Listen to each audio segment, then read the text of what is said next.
बंदी छोड़ सतगुरु रामपाल जी परमेश्वर जी की जय हो। परमपिता परमात्मा सारी सृष्टि के रचनहार कुल मालिक असंख्य ब्रह्मांडों के स्वामी जगत गुरु तीनों लोकों में प्रवेश करके सबका धारण पोषण करने वाले राजाधीराज आत्माधार नाथों के नाथ देवों के देव महादेव सर्वेश्वर महेश्वर मृत्युंजय अजरो अमर आदि अनादि सनातनी प्रभु जगत पिता जगदीश्वर श्री श्री 1008 की उपाधि के वास्तविक अधिकारी अकाल मूर्त सौद स्वरूपी राम वासुदेव सर्वगतम परम पूजे प्रथम पूजे परम संत परम पुरुष परम धनी परम दयालु सत्य कबीर हक्का कबीर अल्लाहु कबीर अल्लाहु अकबर बाखबर अल्लाह ताला जगत के तारणहार जगत के मुक्तिदाता जगत के जगन्नाथ हारे के सहारे हिंदुओं के राम मुसलमानों के अल्लाह सिखों के वाहिगुरु ईसाइयों के मसीह दया के सागर दयानिधि करुणा के सागर करुणानिधि स्वयंभू परिभू संकट मोचन कष्टहरण मंगल करण दुख भंजन अविगत कबीर निर्विकार निर्विषम परमात्मा अलय अलेख सतगुरु आदि अनादि सतगुरु असली मर्यादा पुरुषोत्तम असली राम असली कृष्ण असली घनश्याम असली मुरारी राजाओं के राजा महाराजाओं के महाराजा शहंशाहों के शहंशाह सम्राटों के सम्राट भगवानों के भगवान अल्लाहों के अल्लाह प्रभुओं के प्रभु मसीहाओं के मसीह सच्चे वाहिगुरु बाबाओं के बाबा पीरों के पीर सेठों के सेठ जगत सेठ सावड़सा सेठ सर्वगुण संपन्न अनंत कोटि कलाओं के स्वामी अनंत कोटि ब्रह्मांडों के नायक योगियों में महायोगी ध्यानियों में महाध्यानी सिद्धों में परम सिद्ध ज्ञानियों में तत्वज्ञानी ब्रह्मज्ञानी महाज्ञानी परम ज्ञानी सर्वश्रेष्ठ ज्ञानी विज्ञानी युवा कबीर समर्थ कबीर असमवात अमित ओझा सच्चे रहनुमा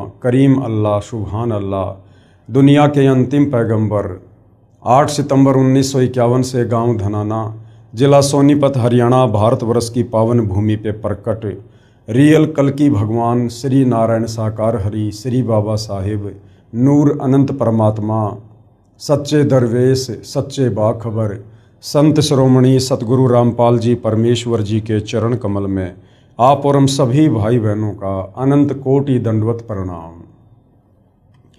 सत्साई भाई और बहनों, बहुत बड़ी दया बहुत बड़ी मेहर पूज्य गुरुदेव भगवान की परमेश्वर रामपाल जी की, जिनके शुभ आशीर्वाद से विशेष आशीर्वाद से आप और हम सभी आत्माओं को पवित्र पुस्तक ज्ञान गंगा में जो अद्वितीय आध्यात्मिक ज्ञान छुपा हुआ है, जो सर्व धर्मों के सर्व धर्म शास्त्रों से प्रमाणित है, हमें सुनने और समझने को मिल रहा है। यदि इस ज्ञान को अच्छे से समझ लिया जाए और इस ज्ञान दाता सतगुरु रामपाल जी से उपदेश लेकर आजीवन मर्यादा में रहकर भक्ति की जाए तो निश्चित ही हमारी आत्मा का कल्याण इसी मनुष्य जन्म में संभव है। भाई और बहनों, ये पवित्र पुस्तक ज्ञान गंगा, इसके ऊपर आज हमारा ये 15वें नंबर का वीडियो है। यदि आप पहली बार ये वीडियो देख रहे हैं तो आप जी से प्रार्थना करूँगा कि आप जी इस पुस्तक पर बन चुके अब तक के समस्त वीडियो अवश्य देखिए, विशेषकर भूमिका को अवश्य देखिएगा, क्योंकि किसी भी पुस्तक की भूमिका को पढ़े बिना उस पुस्तक में किस प्रकार का ज्ञान है हम समझ नहीं पाएंगे। और ये पुस्तक ज्ञान गंगा, इसे तो जन जन ने पढ़ना चाहिए। जिसको मानव शरीर प्राप्त है स्त्री या पुरुष का, उनके लिए तो ये पुस्तक एक प्रकार से वरदान सिद्ध हो जाएगी यदि किसी ने इस पुस्तक को रुचि लेकर धैर्य के साथ निष्पक्ष होकर पढ़ लिया और यदि इनमें लिखी बातों पर अमल कर लिया तो भाई और बहनों, कुल का मालिक कौन है, एक परमात्मा कौन है, सारी सृष्टि को रचने वाला कौन है, ब्रह्मा विष्णु महेश को बनाने वाला कौन है, दुर्गा और इस ब्रह्म को गीता ज्ञान दाता को उत्पन्न करने वाला कौन परमात्मा है, वो कैसा है, कहाँ रहता है, कैसा दिखाई देता है, कैसे मिलता है और कैसे हम उसको प्राप्त करके और जब तक इस लोक में हैं यहाँ भी आध्यात्मिक लाभ प्राप्त कर सकते हैं और कैसे शरीर छूटने के बाद उस परमेश्वर के लोक में जाकर सदा सदा के लिए सुखी हो सकते हैं। इन तमाम बातों की जानकारी ये आत्मा सदियों से तलाश कर रही है, खोज रही है, परंतु किसी भी सवाल का कोई भी जवाब नहीं मिला। कारण ये था कि हमारे जितने भी आध्यात्मिक गुरु हैं, धर्म गुरु हैं, आचार्य शंकराचार्य हैं, मुल्ला मौलवी हैं, पोप पादरी हैं, पाठी हैं, इन्हें स्वयं तत्व ज्ञान नहीं, इन्हें स्वयं सृष्टि रचना का ज्ञान नहीं, ये लोग कथा करने के अधिकारी नहीं, गुरु पद पर बैठकर किसी को उपदेश देने के अधिकारी नहीं, जिसके चलते ये लोग भगत समाज को भी अध्यात्म के नाम पर केवल झूठ ही बोलते रहे, झूठ ही परोसते रहे। तो भाई और बहनों, अब वो समय आ गया है, साक्षात तत्वदर्शी संत के रूप में, जगत गुरु के रूप में, सर्व सृष्टि को रचने वाले और सर्व सृष्टि वासियों का पालन पोषण करने वाले कबीर परमेश्वर धरती पर प्रकट हो चुके हैं। यदि आवश्यकता है तो थोड़ा अध्यात्म में रुचि लेकर और उनके द्वारा लिखी पवित्र पुस्तक को पढ़ने की है, उनके सत्संग सुनने की है। आज हमारा इस पवित्र पुस्तक ज्ञान गंगा के ऊपर, जिसको सतगुरु रामपाल जी ने अपने कर कमल से लिखा है, आज हमारा ये 15वें नंबर का वीडियो है। और प्रत्येक वीडियो में हमें अध्यात्म के विषय में वो अनसुनी बातें, वो अनसुनी सच्चाई सुनने और समझने को मिल रही है, जिसके लिए हम युगों युगों से तड़प रहे थे। ये आत्मा भटक रही थी, परंतु वो वस्तु हमें मिल नहीं पा रही थी। तो भाई और बहनों, आज का टॉपिक है कि वो कबीर परमात्मा चारों युगों में आते हैं, यहाँ पर तत्वदर्शी संत की भूमिका करते हैं। आप और हम आत्माओं को अपने तत्व ज्ञान से समझाकर सतलोक ले जाने का प्रयास करते हैं। और जो जो आत्माएं तत्वदर्शी संत रूप में आए हुए कबीर परमेश्वर की शरण ग्रहण करके आजीवन मर्यादा में रहकर भक्ति करती रहती हैं, अंत समय में परमेश्वर उनको अपने साथ अपने निज लोक सतलोक ले जाते हैं।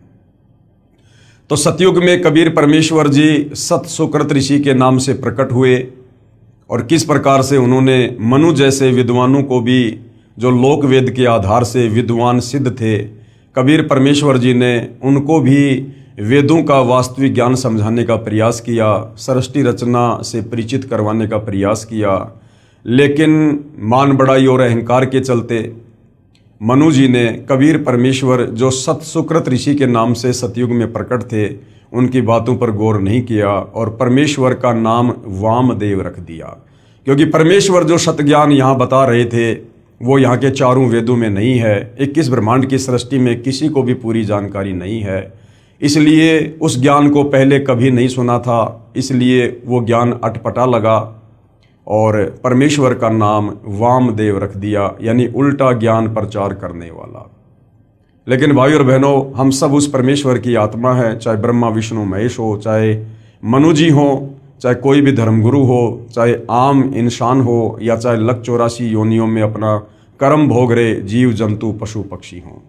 परमेश्वर की कोशिश हमें हर प्रकार से समझा बुझाकर प्यार प्रेम से, साम दाम दंड भेद से भक्ति मार्ग पर लगाने की होती है। तो सतयुग में कबीर परमेश्वर किस प्रकार से प्रकट हुए, क्या क्या उन्होंने लीलाओं को जन्म दिया, आप और हमने पिछले वीडियो में देखा। आज के वीडियो में हम देखेंगे कि वही कबीर परमेश्वर फिर त्रेता युग में मुनिंदर ऋषि के नाम से प्रकट होते हैं और किस प्रकार से परमेश्वर भिन्न भिन्न लीलाओं को जन्म देते हैं, आप और हमें अध्यात्म समझाते हैं।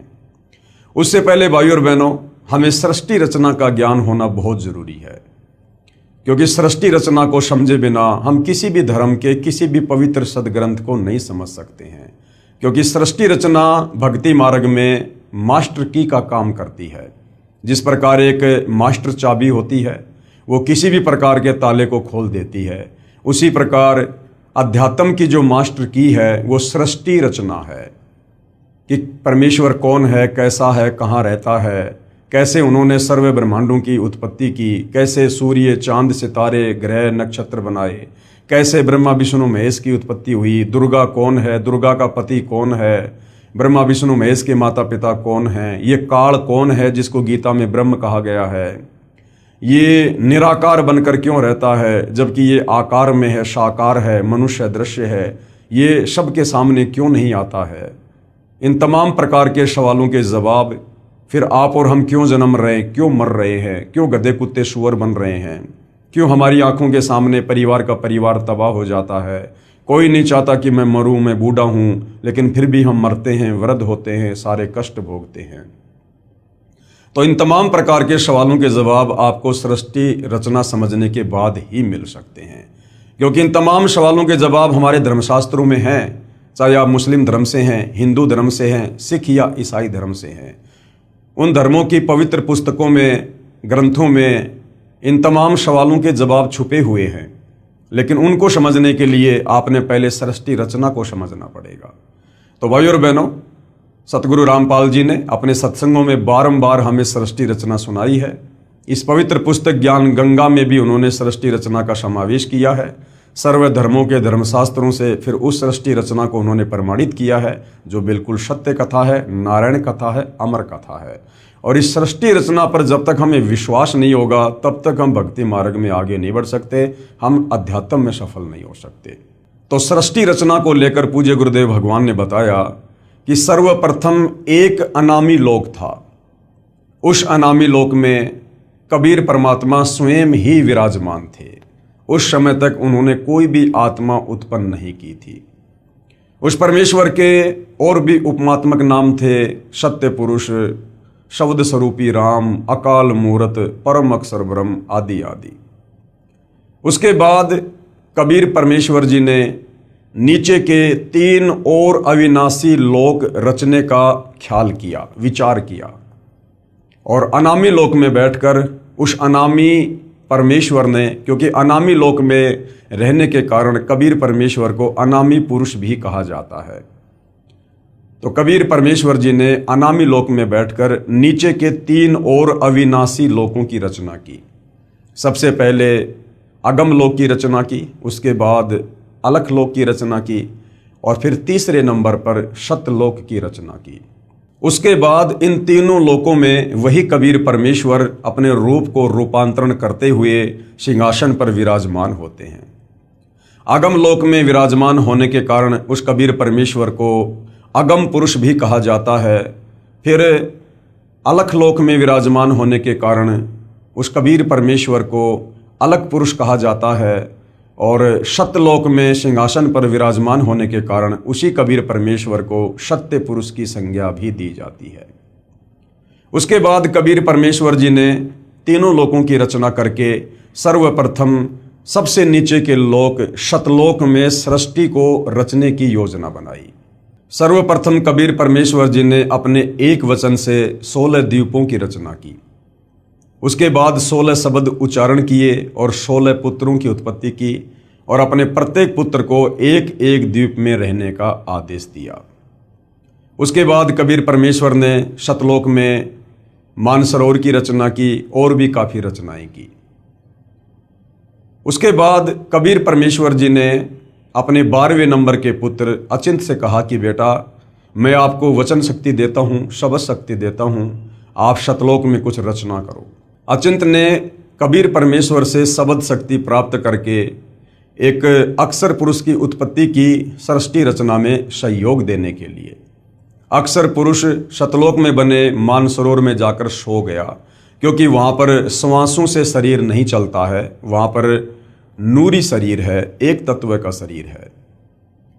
मानसरोवर में सो जाने के कारण और गहरी निंद्रा में होने के कारण अक्षर पुरुष कई युगों तक मानसरोवर से बाहर नहीं आया।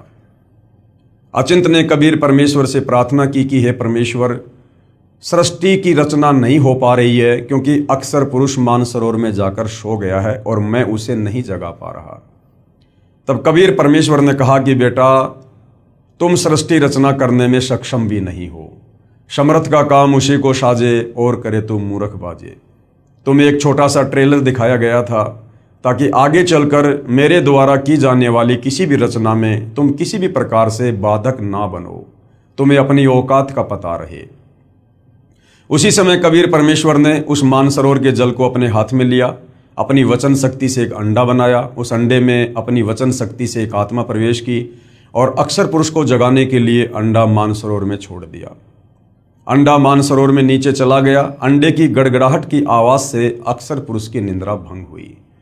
निंद्रा भंग होते ही अक्षर पुरुष ने गुस्से से अंडे की तरफ देखा और गुस्से के कारण अंडा दो भाग हो गया, यानी फूट गया।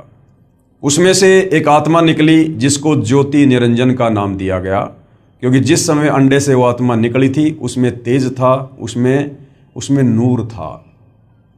उसी समय कबीर परमेश्वर जी ने आकाशवाणी की कि अक्सर पुरुष, आप निंद्रा में थे, आपको जगाने के लिए ये सारी क्रिया की गई है, आप दोनों मानसरोवर से बाहर आ जाओ।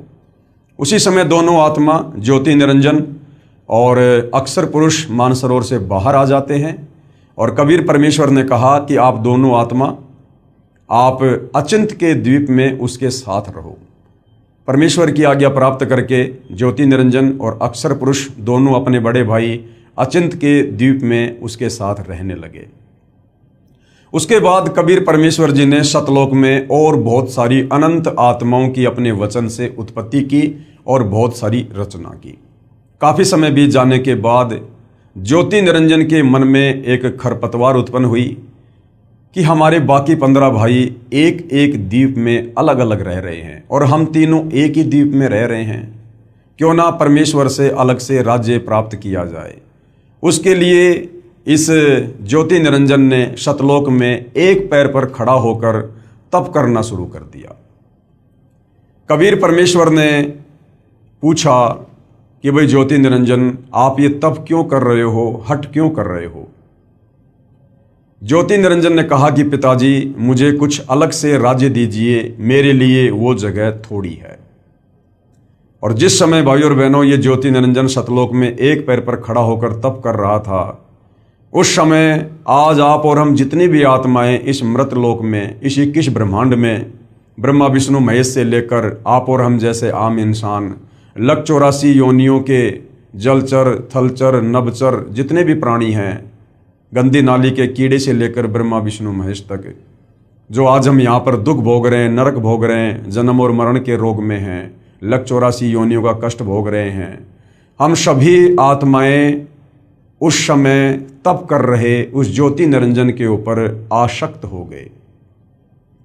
कबीर परमात्मा ने हमें बीच बीच में बहुत सावधान किया कि बच्चों, ये नादान है, इसकी नादानी को मत देखो, ये अपने कर्म फोड़ रहा है। आप आत्माओं को किस बात की कमी है? आपको सर्व सुख है, सर्व सुविधा है, आप अपनी भक्ति करो, प्रेम से आराम से रहो, इस नादान की नादानी को मत देखो। हम आत्माएं ऊपर से तो सावधान हो गई, परंतु अंदर से जो कशक थी वो ज्यों की त्यों ज्योति निरंजन के प्रति बनी रही।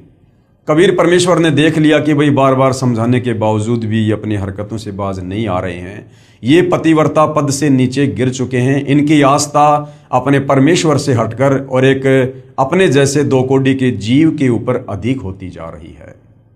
इसलिए कबीर परमेश्वर ने सोचा कि अब ये आत्मा सतलोक में रहने के लायक नहीं है।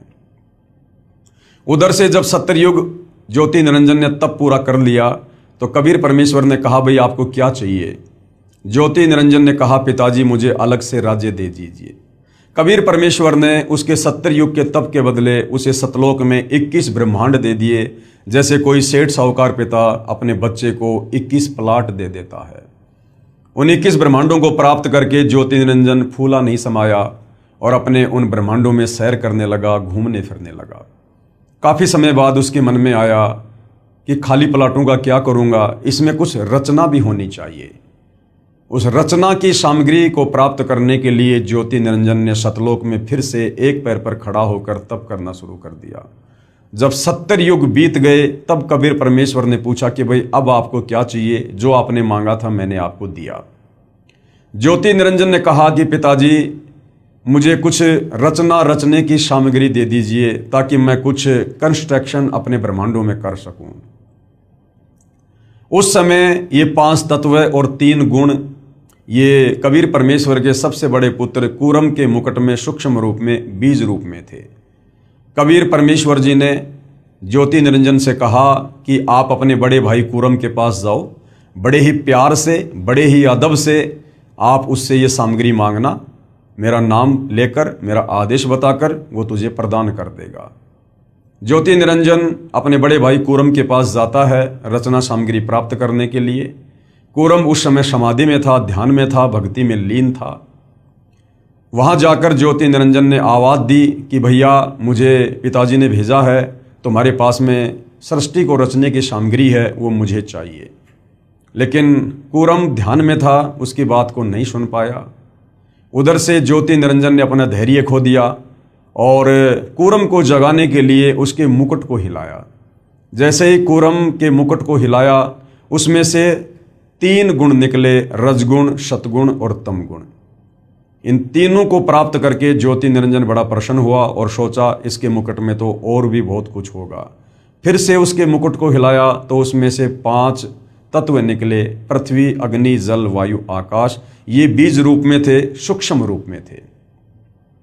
इतने में कूरम समाधि से बाहर आता है और कहता कि आप ये क्या कर रहे हो।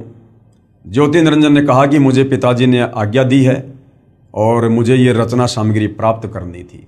तो कूरम ने कहा कि ये तो बहुत कीमती वस्तु है और मुझे सत्य पुरुष ने दी है, मुझे पिताजी ने दी है, कबीर परमेश्वर ने दी है और उनकी आज्ञा के बिना मैं ये किसी और को नहीं दे सकता। आप थोड़ा सा धैर्य धारण करो, मैं अभी पिताजी से आज्ञा प्राप्त करता हूँ।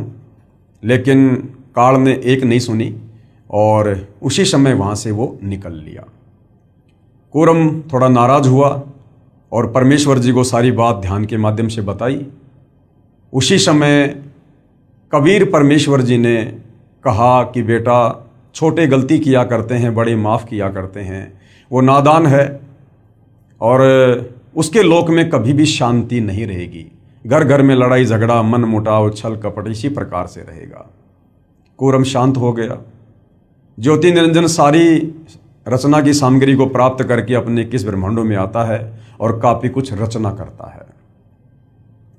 हम सभी नादान आत्माएं उसके ऊपर कुर्बान हो चुकी थी, पतिव्रता पद से नीचे गिर चुकी थी। कुछ समय बाद ज्योति निरंजन ने देखा कि मैंने बहुत सारा निर्माण कार्य भी कर लिया है, लेकिन मेरे अकेले का मन नहीं लग रहा, कुछ आत्मा हो तो बात बने। ये सोचकर ज्योति निरंजन ने फिर से सतलोक में 64 युग तप किया। 64 युग तप करने के बाद कबीर परमेश्वर जी ने कहा कि भाई ज्योति निरंजन, आपको जो चाहिए था वो मिल गया, अब और क्या चाहिए, आप ये क्यों हट कर रहे हो। ज्योति निरंजन ने कहा, पिताजी मुझे कुछ आत्मा दे दो, मेरा अकेले का मन नहीं लगता। कबीर परमेश्वर ने कहा कि बेटा, तेरे तप के बदले अगर तुझे और ब्रह्मांड चाहिए तो मैं दे सकता हूँ, परंतु ये मेरे बच्चे हैं, मेरी आत्मा हैं, ये मेरे वचन से, मेरे शब्द से, मेरे शरीर से उत्पन्न हैं, इनको मैं किसी भी कीमत पर नहीं दे सकता हूँ। हाँ, यदि कोई तेरे साथ स्वेच्छा से जाना चाहे तो मैं आज्ञा दे सकता हूँ। कबीर परमेश्वर को पता था कि इन सब की आस्था इस ज्योति निरंजन में ज़्यादा हो चुकी है, अब ये सतलोक में रहने के योग्य नहीं है। और ये ज्योति निरंजन भी हमें बार बार कहा करता था कि मैंने पिताजी से ऐसे ऐसे 21 ब्रह्मांड प्राप्त कर लिए हैं, मैंने बहुत ही बढ़िया वहाँ पर रचना की है, हम वहाँ पर मौज किया करेंगे, सुख भोगा करेंगे, क्या तुम मेरे साथ चलोगे। हम कहा करते थे कि भाई अवश्य चलेंगे यदि पिताजी आज्ञा दे दें। तो ज्योति निरंजन ने कहा कि पिताजी, कुछ आत्माएं हैं जो मेरे साथ जाना चाहती हैं। परमेश्वर ने कहा, ठीक है भाई, मेरे सामने स्वीकृति दिलवा दे, मैं उनको भेज दूंगा। ज्योति निरंजन और कबीर परमेश्वर हम सभी आत्माओं के पास आते हैं और परमेश्वर जी कहते हैं कि भाई कौन कौन हंस आत्मा है जो इस ज्योति निरंजन के साथ इसके 21 ब्रह्मांडों में जाना चाहती है। चारों तरफ सन्नाटा छा गया, किसी की बोलने की हिम्मत नहीं हुई। तो कबीर परमेश्वर ने कहा, भाई ज्योति निरंजन, आप तो कह रहे थे कि कुछ आत्माएं मेरे साथ जाना चाहती हैं, यहाँ तो कोई कुछ नहीं बोल रहा। इतने में एक आत्मा ने सर्वप्रथम हाथ खड़ा किया और कहा, पिताजी मैं जाना चाहता हूँ। उस आत्मा की देखा देखी फिर असंख्य आत्माओं ने हाथ खड़े कर दिए कि कहीं सारी लूट, सारी मौज 21 ब्रह्मांडों में ये अकेला ही ना लूट ले। असंख्य आत्माओं ने हाथ खड़े कर दिए। कबीर परमेश्वर ने कहा, ठीक है भाई ज्योति निरंजन, आप अपने 21 ब्रह्मांडों में जाइएगा, मैं इन तमाम आत्माओं को तुम्हारे पास अपने हिसाब से भेज दूंगा। ज्योति निरंजन अपने 21 ब्रह्मांडों में चला जाता है। पीछे से कबीर परमेश्वर ने सर्वप्रथम जिस हंस आत्मा ने काल के साथ जाने के लिए हाथ खड़ा किया था, उसकी एक युवा लड़की बनाया, सुंदर लड़की बनाया। और हम जितनी भी आत्माएं थी, तमाम आत्माओं को परमेश्वर जी ने सूक्ष्म रूप में उस लड़की के अंतःकरण में डाल दिया, जिसका नाम उन्होंने अष्टंगी रखा, आस्ट्रा रखा, आदि माया रखा, जिसको आगे चलकर दुर्गा भी कहा गया। वही शेरा वाली माता दुर्गा। हम सभी आत्माओं को दुर्गा के अंतःकरण में सूक्ष्म रूप में डाल दिया और कहा, बेटी मैंने तुझे सब शक्ति दे दी है, जितनी आत्मा ज्योति निरंजन कहेगा तू उत्पन्न कर सकती है। उस समय उस आदि माया दुर्गा को जो है वो प्रजनन इंद्री नहीं थी, क्योंकि सतलोक में किसी को भी प्रजनन इंद्री नहीं है। और कबीर परमेश्वर ने अपने पुत्र सहजदास के द्वारा दुर्गा को ज्योति निरंजन के पास भिजवा दिया। सहजदास दुर्गा को ज्योति निरंजन के पास उसके 21 ब्रह्मांडों में छोड़कर आ जाता है और सारी बात बताकर आ जाता है। सहजदास के आने के बाद ज्योति निरंजन के मन में खरपतवार उत्पन्न हुई, क्योंकि पहले ही वो 3 गुण प्राप्त कर चुका था, जिसमें एक गुण है रजगुण। रजगुण के प्रभाव से वो विषय वासनाओं से ग्रस्त हुआ और लड़की के युवा रंग रूप को देखकर उस पर आसक्त हो गया और उसके साथ में बलात् करने का प्रयास करने लगा।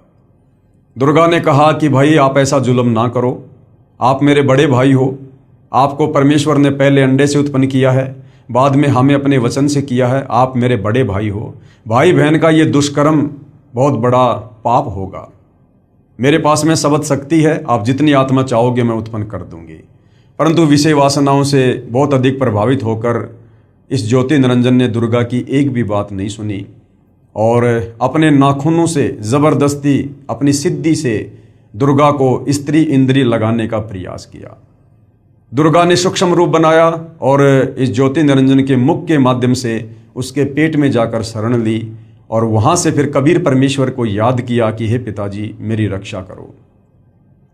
कबीर परमेश्वर वहां अपने पुत्र जोगजीत, जिसको योग संताइन भी कहते हैं, जो परमेश्वर के 16वें नंबर का पुत्र है, उसका रूप बनाकर वहां पर प्रकट होते हैं। और कबीर परमेश्वर जी इस ज्योति निरंजन से कहते हैं कि भाई ज्योति निरंजन, तूने बहुत बड़ी गलती की है, सतलोक में ऐसा गंदा कर्म करने की सोच रखने वाले को भी नहीं रखा जा सकता। मैं श्राप देता हूं, आज के बाद तेरा नाम काल होगा।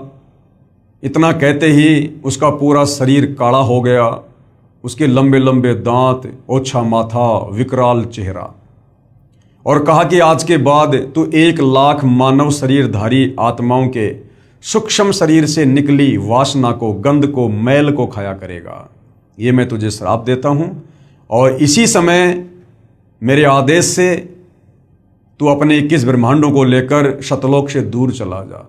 उसी समय विमान की तरह 21 ब्रह्मांड चल पड़े और सतलोक से 16 शंख कोश की दूरी पर आकर परमेश्वर की वचन शक्ति से, वैज्ञानिक जिसको गुरुत्वाकर्षण शक्ति कहते हैं, स्थिर हो गए और ये 5 तत्व, 3 गुण अपनी अपनी जगह पर स्थिर हो गए। सतलोक से 16 शंख कोश की दूरी पर आने के बाद इस ज्योति निरंजन ने दुर्गा से कहा कि दुर्गा, अब मैं अपनी मनमानी करूंगा, अब मेरा कौन क्या बिगाड़ लेगा, मुझे जो सजा मिलनी थी मिल चुकी है। और दुर्गा के साथ में जबरदस्ती करने का प्रयास करने लगा। दुर्गा ने फिर समझाया कि भाई देख, सर्वप्रथम तो तू मेरा बड़ा भाई है, मैं तेरी छोटी बहन हूँ, उसके बाद मैं तेरे पेट से बाहर आई हूँ, मैं तेरी बेटी हुई, बाप बेटी का, भाई बहन का ये कुक्रम महापाप का भागी होगा, आप ऐसा ना करो। मेरे पास वचन शक्ति है परमेश्वर की दी हुई, कबीर भगवान की, आप जितनी आत्मा चाहोगे मैं उत्पन्न कर दूंगी।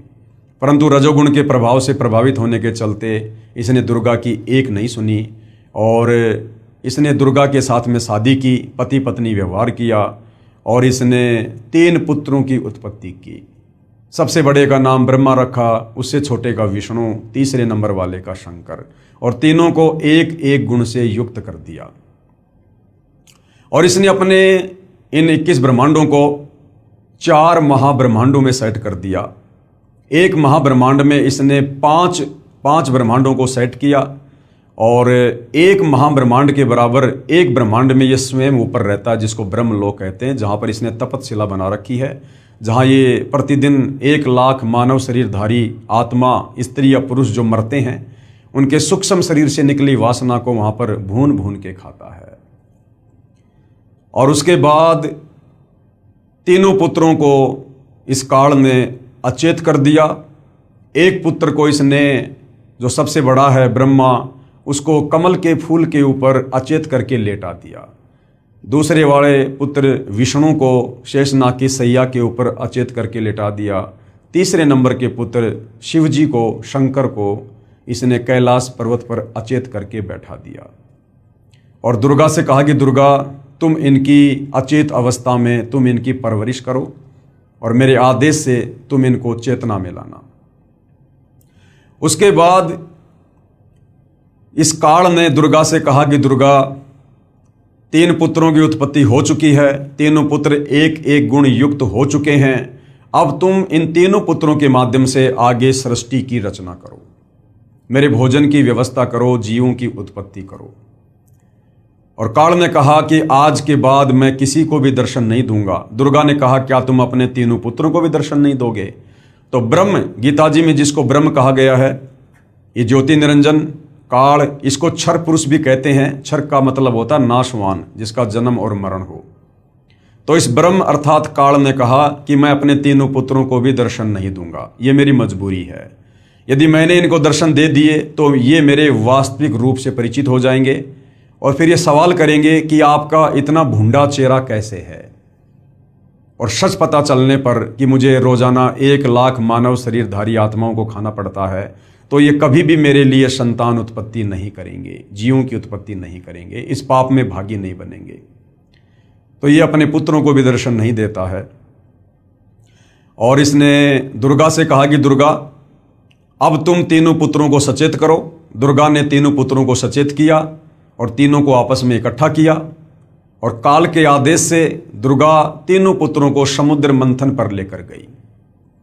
समुद्र मंथन पर ले जाकर सर्वप्रथम काल ने वहाँ पर 4 वेद जो है वो प्रकट किए और काल के आदेश से दुर्गा ने 4 वेद ब्रह्मा जी को दे दिए।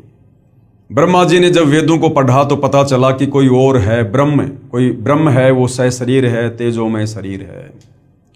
उससे पहले जब ये ब्रह्मा दुर्गा से पूछा करता था कि हमारा पिता कौन है, तो ये दुर्गा काल के डर से सच नहीं बताती थी और कह देती थी कि बेटा मैं तेरी माँ हूँ, मैं तेरा पिता हूँ। लेकिन जब ब्रह्मा जी ने वेदों में पढ़ा कि कोई और ब्रह्म है जो आकार में है, साकार है, मनुष्य जैसा है, उसको प्राप्त किया जा सकता है, तो ब्रह्मा ने कहा कि माँ मुझे तेरी बातों पर अब यकीन नहीं है। पहले जब मैं पूछा करता था हमारा पिता कौन है तो आप कहती थी कि मैं तेरा पिता हूँ। अब जब मैंने वेद पढ़ लिए, वेदों में लिखा है, अब मैं पूछ रहा हूँ तो आप कह रहे हो कि तुम्हारा पिता है लेकिन वो दर्शन नहीं देगा। माँ मुझे आपकी इस बात पर यकीन नहीं है, मैं तो अपने पिता के दर्शन करके रहूँगा। दुर्गा ने कहा यदि तुझे तेरे पिता ने दर्शन नहीं दिए तो क्या करेगा? ब्रह्मा ने कहा कि मैं आपको शक्ल भी नहीं दिखाऊंगा। ये कहकर ब्रह्मा जी उत्तर दिशा की तरफ अपने पिता के दर्शन करने के लिए समाधि लगाने के लिए चले गए। ब्रह्मा जी ने 4 युगों तक समाधि लगाई लेकिन काल ने दर्शन नहीं दिए। उधर से काल ने आकाशवाणी की कि दुर्गा सृष्टि की रचना क्यों नहीं हो रही, जीवों की उत्पत्ति क्यों नहीं हो रही है? तुझे पता है ना मुझे 1 लाख मानव शरीरधारी आत्माओं को खाने का श्राप लगा हुआ है। दुर्गा ने कहा कि सृष्टि की रचना कैसे हो? आपका बड़ा बेटा ब्रह्मा आपकी खोज करने के लिए, दर्शन करने के लिए गया हुआ है, समाधि लगा के बैठा है। काल ने कहा दुर्गा उस तक सूचना पहुंचाओ कि मैं उसको दर्शन नहीं दूंगा। दुर्गा ने अपनी सबद शक्ति से एक लड़की उत्पन्न की जिसका नाम गायत्री रखा और कहा बेटी किसी भी तरह से अपने बड़े भाई ब्रह्मा जी को लेकर आ। गायत्री जाती है और देखती है कि ब्रह्मा तो समाधि लगाकर बैठा है। गायत्री ने ध्यान अवस्था में दुर्गा से बात की तो दुर्गा ने कहा कि आप इसके चरण स्पर्श करो, इसकी समाधि टूट जाएगी। गायत्री ने वैसा ही किया, ब्रह्मा जी के चरण स्पर्श किए, ब्रह्मा जी का ध्यान भंग हुआ। ध्यान भंग होते ही ब्रह्मा जी ने क्रोध से कहा कि तू कौन कुलटा है, कुलक्षणा है, जिसने मेरा ध्यान भंग कर दिया, मेरी समाधि तोड़ दी, मैं तुझे श्राप दूंगा। गायत्री ने कहा भाई श्राप बाद में देना, पहले मेरी बात सुन ले, मुझे माता दुर्गा ने भेजा है, आपके बिना सृष्टि नहीं रची जा रही है और आपको मेरे साथ चलना है। ब्रह्मा ने कहा गायत्री मैं कैसे चलूं? मैं माता से कहकर आया था कि जब तक मुझे पिताजी दर्शन नहीं देंगे मैं आपको शक्ल भी नहीं दिखाऊंगा और मुझे पिताजी के दर्शन नहीं हुए। ब्रह्मा ने कहा कि गायत्री अगर तू मेरी झूठी गवाही दे कि मेरे सामने ब्रह्मा को ब्रह्म ने दर्शन दिए हैं तो मैं चल सकता हूं। गायत्री ने कहा भाई मैं झूठी गवाही क्यों दूं? लेकिन गायत्री की मजबूरी थी, दुर्गा का आदेश था, ब्रह्मा को लेकर जाना था। तो गायत्री ने सोचा कि कहीं मैं झूठी गवाही दे दूं, कल को सच्चाई का पता चले, मेरी अकेले की पिटाई हो जाए, मुझे दंड मिले। तो गायत्री ने कहा कि मैं झूठी गवाही दे सकती हूँ, लेकिन ये मेरी एक शर्त है, यदि आप मेरे साथ शारीरिक संबंध बनाओ, रति क्रिया करो, तो मैं आपकी गवाही दूँ। ब्रह्मा ने गायत्री के साथ में शारीरिक संबंध बनाए। उसके बाद गायत्री ने सोचा क्यों ना एक और गवाह तैयार किया जाए ताकि बात में कुछ दम हो। गायत्री ने अपनी शब्द शक्ति से एक लड़की उत्पन्न की जिसका नाम पोहपति रखा और पोहपति से कहा कि तुम ऐसे ऐसे हमारी गवाही दो। पोहपति ने भी यही सोचा कि मैं झूठी गवाही दे दूं, ये कल को बच जाएं और मैं दोषी हो जाऊं। तो पोहपति ने भी वही शर्त रखी, यदि ब्रह्मा मेरे साथ में शारीरिक संबंध बनाए तो मैं गवाही दे सकती हूँ। ब्रह्मा की मजबूरी, गायत्री की मजबूरी, ब्रह्मा ने पोहपति के साथ वही कर्म किया, शारीरिक संबंध बनाए और तीनों माता दुर्गा के पास में आ जाते हैं। दुर्गा कहती है, बेटा तुझे तेरे पिता ब्रह्म ने दर्शन दिए। ब्रह्मा जी ने कहा कि माता जी मुझे दर्शन हुए हैं। दुर्गा ने कहा कि मैं कैसे यकीन करूं, कोई गवाह पेश करो। ब्रह्मा जी ने कहा कि ये दोनों लड़कियां हैं, इन दोनों के सामने दर्शन दिए। दुर्गा ने उन दोनों से पूछा तो दोनों ने स्वीकृति दे दी कि हमारे सामने पिताजी ने दर्शन दिए हैं। उधर से दुर्गा ने सोचा कि ये काल मुझे तो कह रहा था कि मैं कभी किसी को दर्शन नहीं दूंगा, ये कह रहे हैं कि मुझे दर्शन दिए हैं। दुर्गा थोड़ा नाराज हुई और उसने ध्यान लगाया। उधर से काल ने आकाशवाणी की कि दुर्गा ये तीनों झूठ बोल रहे हैं, मैंने किसी को कोई दर्शन नहीं दिए हैं। दुर्गा नाराज होकर आई और कहा कि भाई तुम्हारे पिता ने आकाशवाणी की है, उन्होंने तुम्हें दर्शन नहीं दिए, तुम झूठ बोल रहे हो। इतना सुनकर ब्रह्मा जी हंसने लगे और कहने लगे, माता जी मैं क्या करता, मेरी मजबूरी थी, पिताजी ने दर्शन दिए नहीं। मैं आपसे प्रतिज्ञा करके गया था कि यदि पिताजी दर्शन नहीं देंगे मैं आपको शक्ल नहीं दिखाऊंगा, इसलिए झूठ बोलना पड़ा। उसी समय दुर्गा ने काल प्रेरणा से गुस्से में आकर अपने बड़े बेटे ब्रह्मा को श्राप दे दिया कि जग में तेरी पूजा नहीं होगी और तेरे वंशज भी तेरे जैसे झूठे होंगे, पाखंडी होंगे। ब्रह्मा जी के वंशज हैं धर्मगुरु, आचार्य, शंकराचार्य, विद्वान लोग हर धर्म के, और आज ये लोग वही कर रहे हैं जैसा श्राप दुर्गा ने ब्रह्मा को दिया था कि लोगों को ठगना, झूठ बोलना, धर्म कर्म के नाम पर पाखंड करना, मिथ्या प्रचार करना, ये तेरे वंशज करेंगे। और आज ब्रह्मा के वंशज धर्मगुरु वही कर रहे हैं, शास्त्रों के विरुद्ध ज्ञान ही समाज को दे रहे हैं। इतना सुनकर ब्रह्मा जी बेहोश हो गए और दुर्गा ने फिर गायत्री को श्राप दिया जिसने झूठी गवाही दी थी कि तू मृत लोक में यानी पृथ्वी लोक पर गाय बनेगी और तेरे कई कई सांड जो है वो पति होंगे।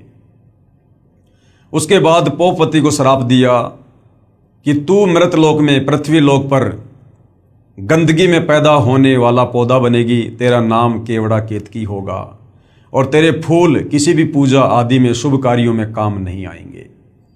हरियाणा में केवड़ा केतकी को कुशोंदी कहते हैं, जिसके फूल किसी काम नहीं आते। उसके बाद दुर्गा ने अपने दूसरे पुत्र विष्णु से कहा कि बेटा तू भी अपने पिता के दर्शन करने का प्रयास कर ले, कहीं बाद में जाके फिर बाधा उत्पन्न करे। विष्णु जी भी माता की आज्ञा प्राप्त करके अपने पिता ब्रह्म के दर्शन करने के लिए नीचे पाताल लोक में चले गए कि कहीं एकांत में बैठ के समाधि लगाऊंगा। पाताल लोक में शेषनाग का आधिपत्य था। शेषनाग ने देखा ये मेरे लोक में मेरी आज्ञा के बिना बेधड़क होकर भला कौन आ रहा है, इसको मजा चखाना चाहिए। शेषनाग ने अपने 1000 फणों से जहर की फुंकार छोड़ दी और श्री विष्णु जी का रंग नीला हो गया, ब्लैक हो गया। विष्णु जी ने सोचा कि मैंने इसको कुछ कहा नहीं, कुछ बिगाड़ा नहीं और बेवजह इसने मेरे साथ ऐसा व्यवहार किया है, मेरा शरीर बिगाड़ दिया, मैं अभी इसको मजा चखाता हूँ।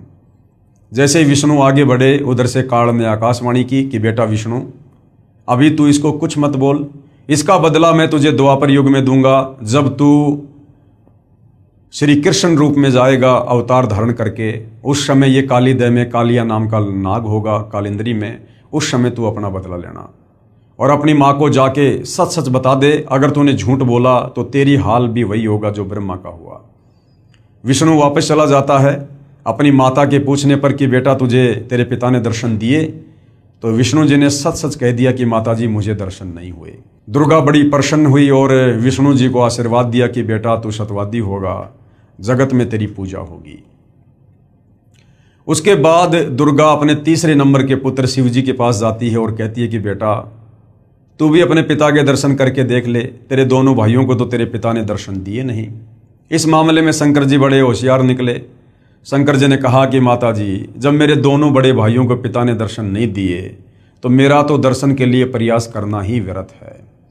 लेकिन माता जी मेरे ऊपर एक दया कर दो, मुझे अमर बना दो, मैं मृत्युंजय हो जाऊं, मैं कभी ना मरूं। क्योंकि सतलोक में हम मरा नहीं करते थे, मृत्युंजय थे, अविनाशी थे, अजरो अमर थे। तो दुर्गा ने कहा कि बेटा इस 21 ब्रह्मांड में तो ऐसा कोई भी नहीं है जो जन्म लेगा और मरेगा नहीं। बेटा ये मेरे वश से बाहर की बात है। हाँ मैं ये कर सकती हूँ, तुझे एक विधि बता सकती हूँ ध्यान लगाने की, समाधि लगाने की, जिससे तेरी उम्र तेरे भाइयों से बड़ी हो जाएगी। बोला माँ वही उपकार कर दो। दुर्गा ने उसको 10वें द्वार में श्वासों को रोककर ध्यान लगाने की विधि बताई, क्योंकि हमारा शरीर श्वासों पर टिका हुआ है, जितनी श्वासें हम उतने ही जीवित रहते हैं। तो शंकर जी हम देखते हैं ज़्यादातर समाधि में रहते हैं, 10वें द्वार में जाकर और अपनी श्वासों को रोककर ध्यान लगाते हैं, जिस कारण से इनकी लंबी उम्र है। कंप्लीट प्रोसीजर होने के बाद काल ने दुर्गा से कहा कि दुर्गा अब इन तीनों को एक बार फिर से समुद्र मंथन पर लेकर जा और जो जो वस्तु इनको निकले आप इनको दो, आप इनकी शादी करो।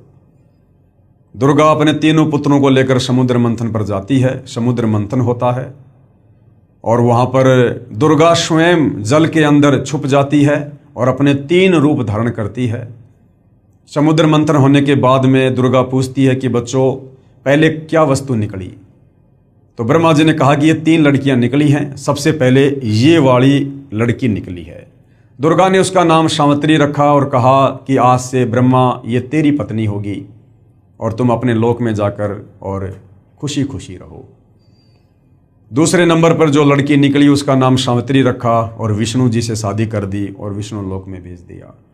तीसरे नंबर पर जो लड़की निकली थी उसका नाम उमा रखा, पार्वती, शंकर जी से शादी कर दी और कहा बेटा जाओ। उधर से काल ने पहले ही तीनों को एक एक गुण से युक्त कर दिया था, रजगुण ब्रह्मा, शतगुण विष्णु और तमगुण शंकर। और उसके बाद में ये नीचे की सृष्टि शुरू हो जाती है, जीवों की उत्पत्ति का कार्य शुरू हो जाता है। प्रतिदिन 1.25 लाख ये दुर्गा उत्पन्न करती है और 1 लाख प्रतिदिन शंकर जी जीवों को मार मार के संहार करके किसी भी प्रकार से लड़ाई झगड़े में, मनमुटाव में, एक्सीडेंट में, युद्ध में अपने पिता काल का भोजन तैयार करता है। इस प्रकार से भाइयों और बहनों ये 21 ब्रह्मांड वाली सृष्टि इस काल की, ज्योति निरंजन की, क्षर पुरुष की यहाँ पर चल रही है। यानी आप और हमें समझ में आ जाना चाहिए कि हम यहाँ पर केवल जेल भोग रहे हैं, क्योंकि जो गलती हमने सतलोक में अपने पिताजी के साथ की थी, पतिव्रता पद से नीचे गिर के काल पे आसक्ति करके, हम उसकी सजा भोगने के लिए यहाँ पर आए हुए हैं। अन्यथा ये हमारा कोई ससुराल नहीं है। और हम जन्म मरण के चक्कर में 184 योनियों में कष्ट भोग रहे, कभी नरक में कष्ट भोग रहे, तपतशिला पर काल हमें भून भून के खाता है। असहनीय पीड़ाओं का सामना करना पड़ता है। और ये काल यहाँ कोई बिजनेस करने नहीं आया है। इसने सतलोक में जो तप करके गलती की और दुर्गा के साथ जिस प्रकार से दुर्व्यवहार करने का प्रयास किया उस सच्चे लोक में, उसकी सजा इसने पाई। और यहाँ पर प्रतिदिन 1 लाख मानव शरीरधारी आत्माओं के सूक्ष्म शरीर से निकली गंध को, मैल को ये खाता है। उसके लिए ये यहाँ पर अपने तीनों पुत्रों के द्वारा दुर्गा के माध्यम से जीवों की उत्पत्ति करवाता है और उनका संहार करवाता है। और विष्णु के माध्यम से सबको मोह ममता में बांध के स्थिति को बना के रखता है। तो इस प्रकार से भाइयों और बहनों इस काल की ये सृष्टि यहाँ पर चल रही है। उसके बाद सतलोक में जो अक्षर पुरुष था, जो अक्षर पुरुष उस ज्योति निरंजन और अचिंत के साथ एक द्वीप में रहा करता था, अक्षर पुरुष के मन में आया कि क्षर पुरुष यहां से जा चुका है, ज्योति निरंजन यहां से जा चुका है 21 ब्रह्मांड लेके, और वो तो बहुत ज्यादा मौज मस्ती कर रहा होगा, बड़े सुख भोग रहा होगा, बड़े आनंद में होंगे लोग जो उसके साथ गए हैं। ये सोचकर अक्षर पुरुष ने भी सतलोक में जो भक्ति करते हैं, सार नाम का जाप करते हैं, सार नाम का जाप भी किया और साथ में चिंतित रहने लगा, व्याकुल रहने लगा अपने साथी ज्योति निरंजन की याद में। कबीर परमेश्वर ने उसे भी सावधान किया कि बेटा आप ये गलती ना करो, आप पतिव्रता पद से नीचे मत गिरो, आपको यहाँ पर सर्व सुविधा है, आपको जो चाहिए आप बोलो, आप एक जीव के ऊपर आसक्त क्यों हो रहे हो। लेकिन अक्सर पुरुष भी अपनी हरकतों से बाज नहीं आया। काफी समय बाद कबीर परमेश्वर ने पूछा कि बता तुझे क्या चाहिए। अक्सर पुरुष ने कहा कि पिताजी मुझे भी अलग से राज्य प्रदान कर दो। कबीर परमेश्वर ने अक्सर पुरुष को 7 शंख ब्रह्मांड दे दिए। नील शंख, 7 शंख ब्रह्मांड। 7 शंख ब्रह्मांडों को प्राप्त करके अक्सर पुरुष भी बड़ा प्रसन्न हुआ। उधर से सतलोक में जो अन्य आत्माएं थी जिन्होंने पहले काल के साथ 21 ब्रह्मांड में जाने की स्वीकृति नहीं दी थी, हाथ खड़ा नहीं किया था, लेकिन सब कुछ देख रहे थे, उन आत्माओं के मन में भी रह रहकर विचार आने लगा कि काश हम भी हाथ खड़ा कर देते तो हम भी आज काल के साथ, ज्योति निरंजन के साथ 21 ब्रह्मांड में होते और हम सर्व सुख भोगते। ऐसा उन्होंने क्यों सोचा? क्योंकि उन्हें केवल इतना ही पता था कि ज्योति निरंजन यहां से 21 ब्रह्मांड और बहुत सारी आत्माओं को लेकर अलग से राज्य कर रहा है और वो तो बड़े सुख भोग रहा होगा। उन्हें इस बात का नहीं पता था कि किस प्रकार से परमेश्वर ने उसको श्राप देकर और सजा काटने के लिए यहां से बाहर भेजा है और उस लोक में आत्माएं कैसे कैसे नरक भोग रही हैं। आज आप और हमें पता है हम कितना सुख भोग रहे हैं, जन्म मरण के चक्कर में पड़े हैं। मनुष्य जन्म में भी हम सुखी नहीं हैं। कभी एक्सीडेंट हो जाता है, कभी आंख फूट जाती है, पैर टूट जाता है, लकवा मार जाता, बीमार हो जाते हैं, आंखों के सामने बेटा बेटी मर जाते हैं, हमारी अकाल मृत्यु हो जाती है। उसके बाद लक 84 योनि में गधे, कुत्ते, सुअर, कीट पतंग, गंदे नाले का कीड़ा बनकर दुख भोगते हैं। कुत्ता बनकर टट्टी खाते हैं, सुअर बनकर लैट्रिन खाते हैं, गोबर खाते हैं। फिर हमें नरक में ठोका जाता है, नरक में असहनीय पीड़ा भोगते हैं और हर मनुष्य जन्म के बाद हम तपतशिला पर जाते हैं। काल हमें भून भून कर हमारी वासना निकाल कर खाता है। इस बात की जानकारी सतलोक में रहने वाली अन्य आत्माओं को नहीं थी। उन्होंने सोचा वो तो सुख भोग रहे होंगे जो सुख शायद सतलोक में भी ना हो। ये सोचकर वो आत्माएं भी चिंतित रहने लगी और अक्सर पुरुष जब चिंतित रहता था तो उसकी चिंता पर आसक्त हो गए कि देखो किस प्रकार से ये उन्मुना सा रहता है, ना किसी से ज़्यादा बोलता ना चलता और किस प्रकार से यादों में खोया रहता है। यानी साथ में अक्सर पुरुष के ऊपर भी आत्माएं आसक्त हो गई। परमेश्वर ने उन आत्माओं को भी बहुत ज़्यादा सावधान किया, लेकिन वो भी अपनी हरकतों से बाज नहीं आए और पतिव्रता पद से नीचे गिरते चले गए। अंत में अक्सर पुरुष ने कहा जी मुझे कुछ आत्माएं दे दो, मैं अकेला कैसे रहूँगा। कबीर परमेश्वर ने कहा भाई यदि कोई तेरे साथ जाना चाहेगा तो भेज दूंगा, बाकी अपनी तरफ से मैं अपने बच्चों को आपके पास नहीं भेजूंगा। अक्सर पुरुष को पता था कि बहुत सारी आत्माएं मेरे ऊपर आसक्त हैं, मेरे साथ जाना चाहती हैं। उसने कहा पिताजी बहुत सारी आत्माएं मेरे साथ जाना चाहती हैं। कबीर परमेश्वर ने कहा ठीक है भाई आप मेरे सामने हाँ भरवा दो, मैं आज्ञा दे दूंगा। अक्सर पुरुष और कबीर परमेश्वर दोनों उन आत्माओं के पास गए और कहा भी कौन कौन है जो अक्सर पुरुष के साथ इसके 7 संग ब्रह्मांडों में जाना चाहती हैं। काफ़ी समय तक सन्नाटा छाया रहा, किसी ने हाथ खड़ा नहीं किया। अंत में दुर्गा की तरह एक आत्मा ने दुस्साहस किया, हाथ खड़ा किया और कहा पिताजी मैं जाना चाहता हूँ। कबीर परमेश्वर ने कहा ठीक है भाई।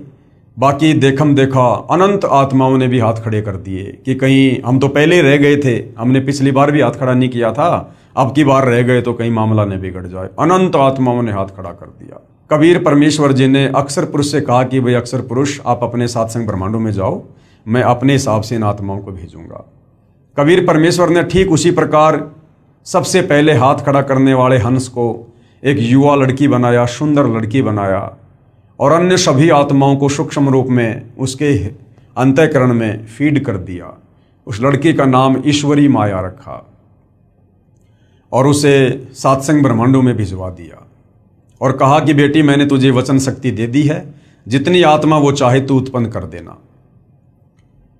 ईश्वरी माया अक्सर पुरुष के पास चली जाती है। उस समय तक ये लोग सतलोक में ही थे। परमात्मा ये देखना चाहते थे कि क्या ये अक्सर पुरुष भी वो गलती करेगा जो गलती उस काल ने दुर्गा के साथ बलात्कार करने की। उस समय तक कबीर परमेश्वर ने स्त्री इंद्री ईश्वरी माया को नहीं लगाई थी। अक्सर पुरुष के पास जाते ही अक्सर पुरुष ने जब लड़की को देखा, रूप रंग निखरा हुआ, युवा शरीर, सुंदर, उसके मन में भी वही दोष उत्पन्न हुआ। परंतु अक्सर पुरुष ने वो गलती नहीं की जबरदस्ती करने की जो ज्योति निरंजन ने की थी। अक्सर पुरुष ने ईश्वरी माया से सहमति ली, शारीरिक संबंध बनाने की, पति पत्नी व्यवहार करने की। ईश्वरी माया ने उसको सहमति प्रदान कर दी और दोनों ने अपनी सहमति से जो है वहाँ पर शारीरिक मिलन किया, पति पत्नी व्यवहार किया, जिसके चलते अक्सर पुरुष के सात्संग ब्रह्मांडों में तपतशिला का कष्ट नहीं है। जीवों को भून भून के नहीं खाया जाता है। बाकी कष्ट ज्यों के त्यों जो 21 ब्रह्मांड में है, जन्म और मरण का, काम धंधा करके खाना पीना, और ये लक 84 योनियों में गधा कुत्ता सुअर, कभी आंख फूटना, कभी एक्सीडेंट होना, और नरक में जाना, राग द्वेष ईर्ष्या मान बढ़ाई, छल कपट निंदा चुगली चोरी जारी, सब कुछ ऐसी व्यवस्था अक्सर पुरुष के सात्संग ब्रह्मांडों में है। केवल तपतशिला का कष्ट नहीं है, ये आत्माओं को खाता नहीं है, क्योंकि इसने वो गलती नहीं करी जो गलती काल ने दुर्गा के साथ सतलोक में जबरदस्ती करके की थी। तो इस प्रकार से कबीर परमेश्वर ने सतलोक के ही एक कोने में अलग से और सात्संग ब्रह्मांडों को बांध कर रख दिया। अपनी मर्जी से वापस सतलोक में ना तो अक्सर पुरुष आ सकता, ना ईश्वरी माया आ सकती, और ना वो तमाम आत्माएं जो उसके सात्संग ब्रह्मांडों में है। इस प्रकार से कबीर परमेश्वर ने इस संसार रूपी वृक्ष की रचना की, जिसका जिक्र गीता जी अध्याय 15 श्लोक नंबर 1 से 4 में है कि अर्जुन, जो संत महात्मा इस संसार रूपी वृक्ष के प्रत्येक विभाग को बता दे कि कौन भगवान कैसा है, किसकी कितनी क्षमता है, सृष्टि की रचना कैसे हुई है, ये 21 ब्रह्मांड कैसे उत्पन्न हुए, सात्संग ब्रह्मांड कहाँ से आए हैं, जो इस संसार रूपी वृक्ष को सभी विभागों सहित बता दे, तत्व ज्ञान से बता दे, पूरी सृष्टि रचना को समझा दे, वो तत्वदर्शी संत महात्मा है। उसकी शरण में जाकर भक्ति करने से आप मेरे यानी काल के 21 ब्रह्मांडों से मुक्त होकर वापस सतलोक जा सकते हो। तो भाई और बहनों, वो परम शक्ति, वो परम पुरुष, महापुरुष, वो तत्वदर्शी संत वर्तमान में आज धरती पर सतगुरु रामपाल जी हैं, जिन्होंने संसार रूपी पीपल की वृक्ष का चित्र बनाकर अपने सत्संगों में हमें पूरी सृष्टि रचना को समझाया है। जो सृष्टि रचना आपने अभी अभी मौखिक सुनी, और जो सृष्टि रचना कंप्लीट इस पवित्र पुस्तक ज्ञान गंगा में लिखी हुई है, जिस पर वीडियो बन चुके हैं, जो सर्व धर्मों के सर्व पवित्र धर्म शास्त्रों से प्रमाणित है। उसके बाद भाई और बहनों, जब हम यहाँ काल के 21 ब्रह्मांड में आकर असहनीय पीड़ा भोगने लगे, कष्ट भोगने लगे, गधे कुत्ते सुअर बनने लगे, आत्मा रोने लगी, अपने परम पिता को याद करने लगी। हम चाहे किसकी भी भक्ति करते हैं, चाहे कोई माता की, चाहे कोई ब्रह्म की, चाहे कोई देवी देवताओं की, चाहे वैसे कोई मंदिर में जाता है, और जब कोई विशेष आपत्ति आती है तो हम आत्मा से पुकार करते हैं कि हे परमात्मा रक्षा करो, हे सबके मालिक, हे सच्चे मालिक। क्योंकि आत्मा को पता है कि हमारा मालिक कोई और है, ये देवी देवता नहीं है, ये पत्थर पानी नहीं है। तो जब आत्मा यहाँ पर दुख उठाने लगी लक 84 योनियों में, तपतशिला पर और नरक में, तो आत्मा की पुकार को सुनकर हमें दुखी होता देखकर कबीर परमेश्वर सतलोक से चलकर और अपने पुत्र जोगजीत का रूप बनाकर काल के 21 ब्रह्मांड में आए, और सर्वप्रथम कबीर परमेश्वर की मुलाकात जोगजीत रूप में 21वें ब्रह्मांड पर तपतशिला के पास इस काल से ज्योति निरंजन से हुई, जहाँ पर ये गुप्त रहता है। इसने सौगंध खा रखी है कि मैं आज के बाद अपने ओरिजिनल काल रूप में किसी को भी दर्शन नहीं दूंगा। जिस कारण से साधु संत महात्मा ऋषि, बड़े बड़े वेदों के विद्वान ओम नाम की साधना भी कर करके थक गए, ध्यान लगा के भी थक गए, लेकिन काल ने दर्शन नहीं दिए। खुद ब्रह्मा जी ने 4 युग समाधि लगाई, लेकिन काल ने दर्शन नहीं दिए। फिर यहाँ घंटे 2 घंटे की साधना से भला ये किसको दर्शन देगा। तो इस प्रकार से फिर लोगों ने निष्कर्ष निकाल लिया कि वो ब्रह्म जो है वो निराकार है, वो दिखाई नहीं देता, जबकि वो साकार है, सहशरीर है, मनुष्य आकार में है, 21वें ब्रह्मांड में रहता है, अव्यक्त रहता है, लेकिन उसने सौगंध खा रखी है कि मैं किसी को दर्शन नहीं दूंगा। जिस कारण से साधना करते करते जब उसके दर्शन नहीं हुए तो साधु संत महात्मा ऋषियों ने अपना निष्कर्ष दे दिया कि परमात्मा निराकार है, वो दिखाई नहीं देता। और सब इसी थ्योरी पर सेट हो गए कि वास्तव में परमात्मा तो दिखाई नहीं देता, वो तो निराकार है, जबकि वो साकार है, दिखाई देता है। लेकिन उसकी प्राप्ति की विधि इन चारों वेदों में नहीं है। उसकी विधि सूक्ष्म वेद 5वें वेद में है, जो ज्ञान कबीर परमात्मा खुद ही चलकर आकर धरती पर देता है। तो कबीर परमेश्वर प्रथम बार काल के 21वें ब्रह्मांड में तपतशिला के पास इस काल बलि से मिले। दोनों में कुछ एग्रीमेंट हुआ, जिसमें एक एग्रीमेंट था कि परमेश्वर आप तीनों युगों में जीव थोड़े लेके जाना, सतयुग त्रेता द्वापर में। चौथे युग कलयुग में आप जितने मर्जी जीव लेकर जाना।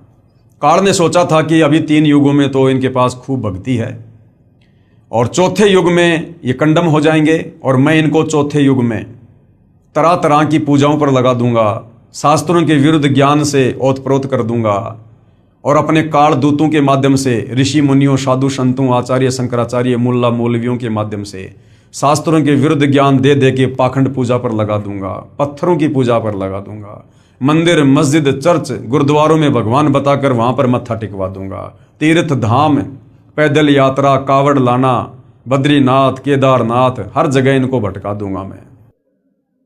और जब वो परमात्मा चौथे युग में आकर इनको ज्ञान समझाएगा, ये उसकी एक भी बात नहीं मानेंगे, उल्टा उसका सिर फोड़ेंगे कि तू कहाँ से ये ज्ञान ले आया कि परमात्मा साकार है, दिखाई देता है, कोई सतलोक है। आज वही हो रहा है भाइयों और बहनों। आज 90% आत्माएं सतगुरु रामपाल जी के द्वारा बताई जा रही यथार्थ सृष्टि रचना को उस अज्ञानता के चलते, जो अज्ञानता हम सदियों से सुनते आ रहे हैं, जो शास्त्र विरुद्ध साधना हम सदियों से करते आ रहे हैं, हमारे दिलो दिमाग में यही बैठा दिया गया है कि परमात्मा निराकार है। तो आज सतगुरु रामपाल जी की बात को 90% जनता सुनने को तैयार नहीं है। लेकिन भाइयों और बहनों, ये चौथा युग है, कलयुग है। मालिक को भी पता था कि 3 युगों में इनके पास भक्ति होगी, इनके पुण्य होंगे, दान धर्म की कमाई होगी, जिस कारण से ये वैसे भी मेरी बात को स्वीकार नहीं करेंगे। जब चौथा युग कलयुग आएगा, इनकी पुण्य कमाई नष्ट हो चुकी होगी, इनके पाप कर्म शेष बचेंगे, और पाप कर्मों के चलते इनके ऊपर तरह तरह की आपत्ति आएंगी। तब ये मुझे खोजेंगे, मुझे तलाश करेंगे, और उस समय जब मैं इनको ये ज्ञान बताऊंगा और साथ में इनके दुखों का निवारण करूंगा भक्ति देकर, तब ये मेरे ऊपर यकीन करेंगे। तो भाइयों और बहनों, अब वो समय आ चुका है। कबीर परमात्मा स्वयं सतगुरु रामपाल जी के नाम से, उनके चोले में, उनकी वेशभूषा में धरती पर प्रकट हैं। आप और हमें सन 1994 से अपने यथार्थ 13वें कबीर पंथ को चलाकर ये सत ज्ञान दे रहे हैं, शास्त्र प्रमाणित ज्ञान दे रहे हैं, शास्त्र अनुकूल साधना बता रहे हैं, सृष्टि रचना का ज्ञान दे रहे हैं, यथार्थ भक्ति मंत्र दे रहे हैं, और हमें सो सुख दे रहे हैं। तो आज हमें यकीन हो रहा है कि वास्तव में परमात्मा कौन है, कैसा है, और कैसे उनकी प्राप्ति होगी। तो भाई और बहनों, पिछले वीडियो में हमने देखा, जो पवित्र पुस्तक ज्ञान गंगा में लिखा हुआ है, कि कबीर परमात्मा अपनी आत्माओं की पुकार को सुनकर, उनके कष्टों को देखकर, वो दयालु परमात्मा सतलोक से चलकर पृथ्वी पर प्रकट होता है, तत्वदर्शी संत की भूमिका करता है, जगत गुरु की भूमिका करता है, सतगुरु बनकर हमें सच्चा ज्ञान देता है, सृष्टि रचना बताता है। और ये कबीर परमात्मा चारों युगों में आता है, रह रहकर बीच बीच में भी आता है परमात्मा, लेकिन चारों युगों में परमात्मा विशेष तौर पर एक लीला ऐसी करता है, शिशु रूप में प्रकट होकर, और वेदों में लिखी अपनी महिमा को सत्य साबित करता है, ताकि हमें भगवान की पहचान हो सके। तो सतयुग में कबीर परमात्मा सत सुकृत ऋषि के नाम से प्रकट हुए, अपने तत्व ज्ञान का प्रचार किया, बहुत सी आत्माओं को अपने शरण में लिया और उनका उद्धार किया। उसके बाद कबीर परमात्मा जी त्रेता युग में वही कबीर परमात्मा सारी सृष्टि का रचनहार मुनिंदर ऋषि के नाम से प्रकट हुए, आप और हम आत्माओं को तत्व ज्ञान समझाकर सतलोक ले जाने के लिए। त्रेता युग में कबीर देव यानी कबीर साहिब का मुनिंदर नाम से प्राकाटे।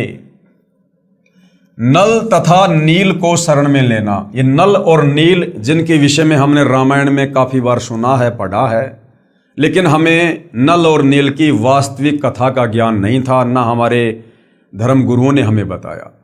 शास्त्रों के विरुद्ध ही हमारे को ये कहानी बताई।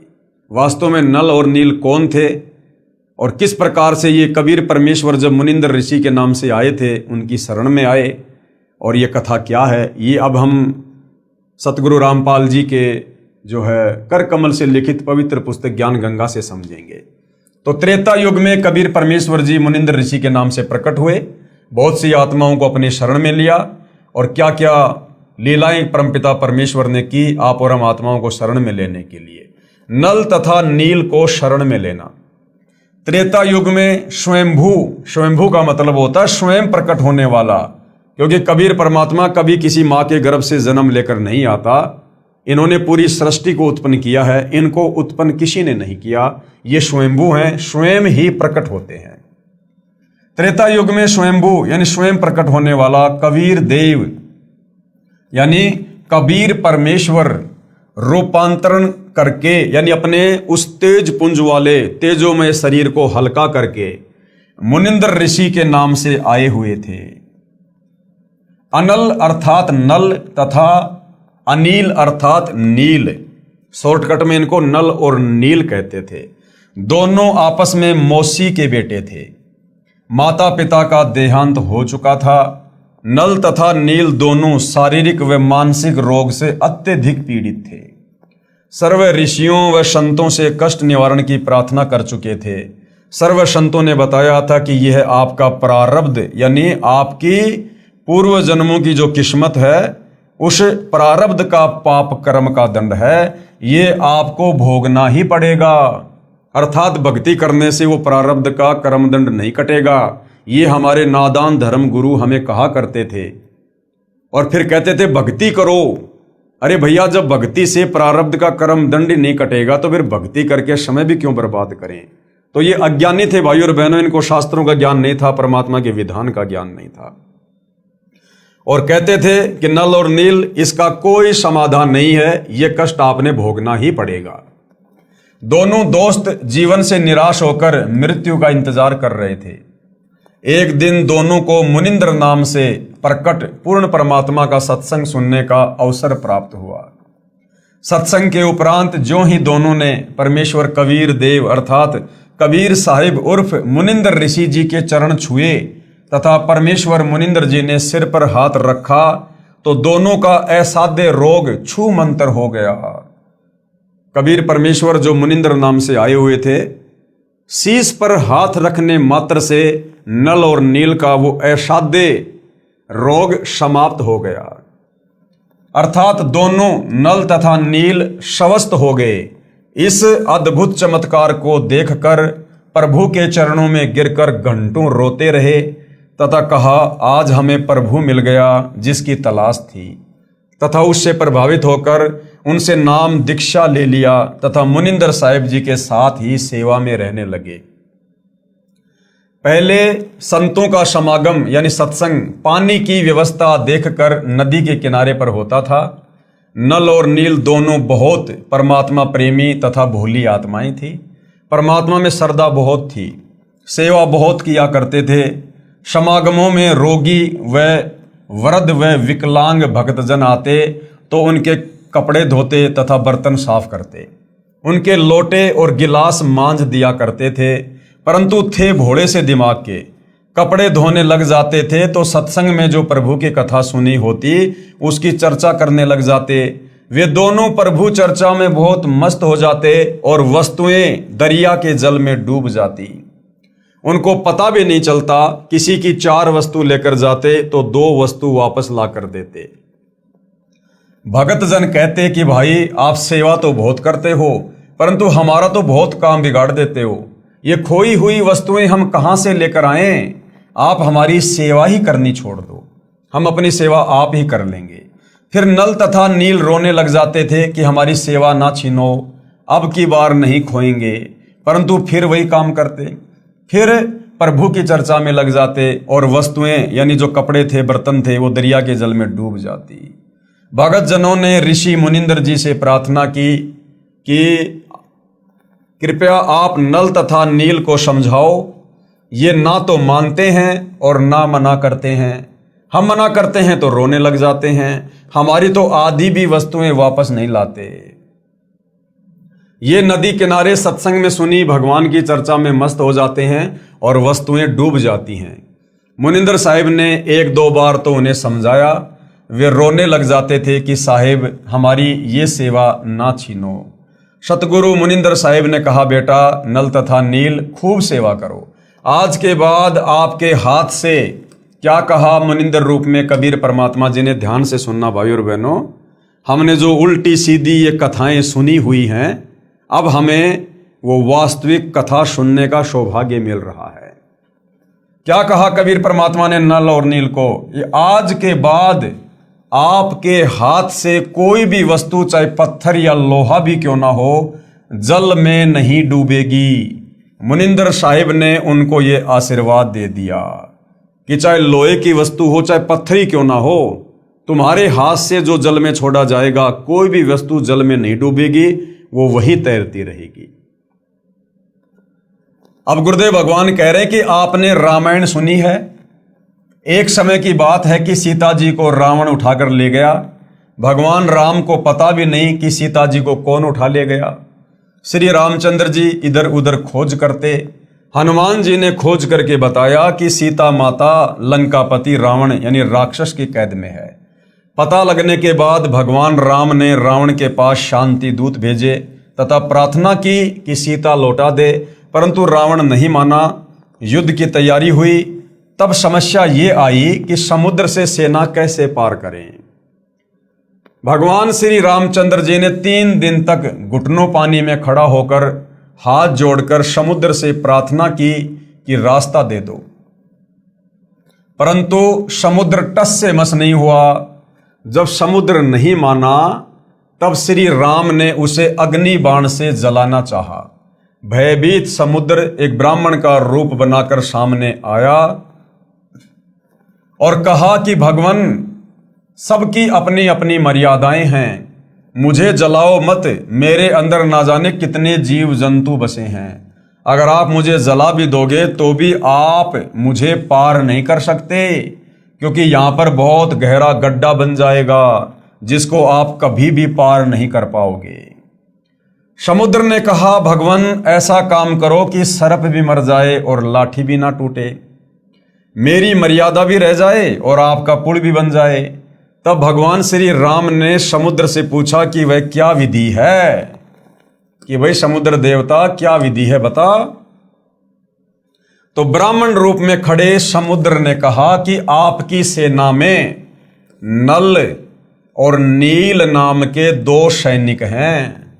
उनके पास उनके गुरुदेव से प्राप्त एक ऐसी शक्ति है कि उनके हाथ से पत्थर भी जल पर तैर जाते हैं।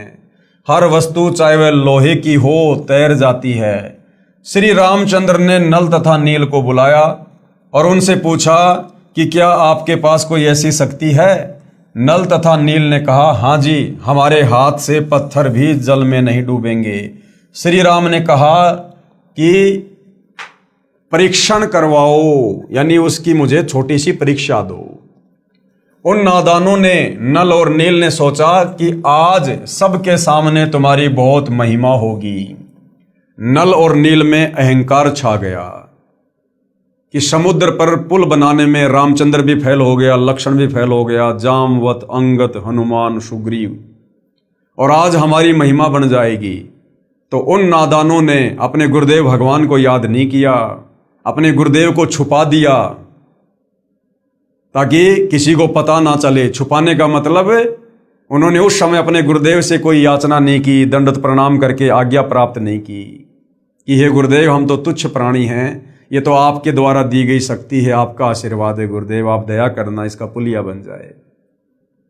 उन्होंने अपने गुरुदेव का जिक्र तक नहीं किया और कहा, जी हमारे पास में ऐसी शक्ति है, हम पत्थर भी तैरा देंगे। और जैसे उन्होंने पत्थर उठाकर समुद्र पर डालने चाहे, वो पत्थर डूबने लगे। उन नादानों ने, नल और नील ने सोचा कि आज सबके सामने तुम्हारी बहुत महिमा होगी। उस दिन उन्होंने अपने गुरुदेव भगवान मुनिंद्र यानी कबीर साहिब को यह सोचकर याद नहीं किया कि अगर हम उनको याद करेंगे तो कहीं श्री राम ये ना सोच ले कि इनके पास शक्ति नहीं है। यानी आज हमें गुरुदेव भगवान कहते हैं कि बच्चों, कोई भी कार्य करो, घर से बाहर निकलो काम धंधे के लिए, गाड़ी लेकर, पैदल, या बच्चे स्कूल जाते हैं तो सबसे पहले मंगलाचरण अवश्य किया करो। मंगलाचरण करते ही हम अपने गुरुदेव को याद करते हैं और हमारा हर कार्य मंगल ही होता है। तो उन्होंने ना कोई मंगलाचरण किया, ना कोई मंत्र जाप किया, ना अपने गुरुदेव को याद किया। तो उन्होंने सोचा कि अगर हम उनको याद करेंगे तो कहीं श्री राम ये ना सोच ले कि इनके पास शक्ति नहीं है, ये तो कहीं और से मांगते हैं। उन्होंने पत्थर उठाकर पानी में डाला तो वह पत्थर पानी में डूब गया। नल तथा नील ने बहुत कोशिश की, कई बार कोशिश की, परंतु उनके पत्थर नहीं तैरे, क्योंकि कबीर परमेश्वर ने, जो मुनिंदर ऋषि के नाम से थे, उन्होंने शक्ति वापस ले ली। तब भगवान राम ने समुद्र की ओर देखा, मानो कहना चाह रहे हो कि आप तो बहुत झूठ बोलते हो, इनमें तो कोई शक्ति नहीं है। समुद्र ने कहा, नल नील, आज तुमने अपने गुरुदेव को याद नहीं किया। नादानों, अपने गुरुदेव को याद करो। वे दोनों समझ गए कि आज तो हमने गलती कर दी। उन्होंने सतगुरु मुनिंदर साहिब जी को याद किया। सतगुरु मुनिंदर यानी कबीर साहिब वहां पर पहुंच गए। भगवान रामचंद्र जी ने कहा कि हे ऋषिवर, मेरा दुर्भाग्य है कि आपके सेवकों के हाथों से पत्थर नहीं तैर रहे हैं। मुनिंदर साहिब ने कहा कि अब इनके हाथ से तैरेंगे भी नहीं, क्योंकि इनको अभिमान हो गया है। सतगुरु की वाणी ये प्रमाण करती है कि गरीब जैसे माता गर्भ को राखे जतन बनाए, ठेस लगे तो क्षीण हो तेरी ऐसे भक्ति जाए। इस भक्ति को हमने मर्यादाओं में रहकर एक सच्चे शिष्य की भूमिका निभाते हुए इस प्रकार से सुरक्षित रखना होता है आत्म कल्याण के लिए, जिस प्रकार वर्षों बाद किसी बहन बेटी को गर्भ रहा हो, प्रेग्नेंट हो, और किस प्रकार से फिर वो अपने बच्चे को अपने गर्भ में सुरक्षित रखती है। खाने पीने में सावधानी, चलने फिरने में सावधानी, उठने बैठने में, काम धंधा करने में, रात्रि को सोने में भी वो करवट लेते समय कितनी सावधानी रखती है, कहीं मेरे बच्चे के ऊपर कोई दबाव ना आ जाए, मेरा बच्चा खराब ना हो जाए। तो कहते हैं जिस प्रकार एक गर्भवती माता अपने बच्चे का ध्यान रखती है और उसको सुरक्षित अपने गर्भ से बाहर निकालती है, इसी प्रकार से हम भक्तों ने भी इस भक्ति को जो हमें गुरुदेव से प्राप्त हुई है, मर्यादाओं का ध्यान रखकर, गुरु वचन का ध्यान रखकर, मान बढ़ाई अहंकार से दूर रहकर और आधीन और दास भाव से हमने इस प्रकार से भक्ति को सफल करना होता है। उस दिन के पश्चात नल तथा नील की वह शक्ति समाप्त हो गई। अब रामायण की कथा सुनाते समय हमारे ज्ञानहीन अंधे धर्मगुरु कहा करते थे कि नल और नील ने पत्थर तैरा दिए, जिस कारण से समुद्र पर पुलिया बना था, जबकि भाई और बहनों ये सत्य कथा नहीं है। उस दिन के पश्चात नल तथा नील की वह शक्ति समाप्त हो गई। श्री रामचंद्र जी ने परमेश्वर मुनिंदर साहिब जी से कहा कि हे ऋषिवर, मुझ पर बहुत आपत्ति आई हुई है, दया करो, किसी प्रकार से ना परले पार हो जाए। जब आप अपने सेवकों को यानी भक्तों को शक्ति दे सकते हो तो प्रभु कुछ रजा करो। मुनिंदर साहिब ने कहा कि ये जो सामने वाला पहाड़ है, मैंने उसके चारों तरफ एक रेखा खींच दी है, इसके बीच बीच के पत्थर उठा लाओ, वे नहीं डूबेंगे। श्री राम ने परीक्षण के लिए पत्थर मंगवाया, उसको पानी पर रखा तो वह तैरने लग गया। नल तथा नील कारीगर यानी शिल्पकार भी थे। हनुमान जी प्रतिदिन भगवान याद किया करते थे। उसने अपनी दैनिक क्रिया भी साथ रखी, राम राम भी लिखता रहा और पहाड़ के पहाड़ उठाकर ले आता था। नल नील उनको जोड़ जोड़कर उस पुल में लगा देते थे। इस प्रकार पुल बना था, धर्मदास जी कहते हैं। तो भाई और बहनों, आज से पहले हमारे ज्ञानहीन नादान धर्मगुरुओं के द्वारा हमें जो झूठी कथा बताई जाती थी कि नल और नील के हाथ से पानी में पत्थर तैरने लग जाते थे, तो नल और नील पुलिया बनाते समय उन पत्थरों को हाथ से छू दिया करते थे, जिस कारण से वो पुलिया बन गया। तो कोई कहता था कि हनुमान जी उन पत्थरों के ऊपर राम राम लिख दिया करते थे, जिस कारण से पत्थर तैर जाया करते थे। तो ये सारी की सारी झूठी कथा हमें बताई जाती थी। प्रथम बार कबीर परमात्मा अपने पुत्र जोगजीत के रूप में जब तपतशिला पर काल से मिले थे, बहुत सारे एग्रीमेंट हुए थे, जिनमें एक एग्रीमेंट ये भी था, काल ने कहा था कि आप नीचे जाओगे और त्रेता युग में मेरा पुत्र विष्णु नारद जी के श्राप के कारण मृतलोक में जाएगा, कौशल्या के गर्भ से जन्म लेगा और उसको 14 साल का वनवास मिलेगा, और वनवास के दौरान उसकी पत्नी सीता को, जो कि लक्ष्मी का रूप होगी, उसको रावण उठाकर लेकर जाएगा। और रामचंद्र सीता को वापस लाने के लिए समुद्र पर पुलिया बनाना चाहेगा, लेकिन उसका पुल नहीं बन पाएगा। हे परमेश्वर, आप जी त्रेता युग में मेरे बेटे का पुलिया बनवाना। तो अपने उस वायदे के अनुसार त्रेता युग में कबीर परमात्मा मुनिंद्र ऋषि के रूप में आए और अपनी वचन शक्ति से एक पहाड़ के पत्थरों को हल्का किया, जिस कारण से समुद्र पर वो पुलिया बना। अब हनुमान जी सेवक थे, रामचंद्र जी के भगत थे। वो प्रतिदिन अपना राम राम राम राम शब्द का जाप किया करते थे। तो हनुमान जी काम करते करते, पहाड़ उठाते उठाते उसके ऊपर मोटे मोटे अक्षरों में राम लिख दिया करते थे, जिससे उसका मंत्र जाप भी हो जाता था और काम भी हो जाता था। अब बाकी लोग ये सोचा करते थे कि भाई हनुमान जी पत्थर पर राम राम लिख रहे हैं, जिस कारण से ये पत्थर तैर रहे हैं। कुछ लोग सोचा करते थे कि ये नल और नील इनके हाथों में शक्ति है, इनके हाथों से ये पत्थर छूने के कारण ये जल में नहीं डूब रहे। क्योंकि मुनिंद्र ऋषि रूप में परमात्मा कबीर जी की, नल नील की और रामचंद्र जी की जो वार्ता हो रही थी, वो कुछ ही लोगों के बीच में हो रही थी। बाकी लाखों की, वो करोड़ों की सेना दूर थी, उन तक ये बात नहीं पहुंच रही थी। तो बाकी लोगों को उस बात का नहीं पता था कि किस आधार से ये पुल बन रहा है। तो बाद में उन लोगों ने अपने अपने घरों पर जाकर उसी प्रकार से महिमा कर दी कि हनुमान जी राम राम लिखा करते थे, जिस कारण से पत्थर तैर गए। नल और नील के हाथों में शक्ति थी, जिस कारण से वो पुलिया बन गया। और आम समाज में ये गलत धारणा फैल गई, जबकि हकीकत ये है जो अब गुरुदेव भगवान हमें बता रहे हैं। इस विषय में आदरणीय धर्मदास जी ने कबीर परमेश्वर की महिमा में कि कबीर परमेश्वर जी आपने त्रेता युग में मुनिंद्र ऋषि के नाम से आकर नल और नील को अपनी शरण में लिया। आपने रामचंद्र जी का जो पुलिया नहीं बन पा रहा था, वो दुखी था, परेशान था, अपनी पत्नी सीता को लंका से वापस लाने के लिए। हे परमेश्वर, आपने किस प्रकार से उसका पुलिया बनवाया, आप तो महान हो, आपकी महिमा अपरंपार है। उन्होंने एक शब्द गाया। तो धर्मदास जी 650 साल पहले जब कबीर परमात्मा कलयुग के प्रथम चरण में कबीर नाम से आए थे, तो कबीर परमेश्वर जी के परम भगत थे, और कबीर परमेश्वर ने धर्मदास जी के माध्यम से कबीर सागर भी लिखवाया था।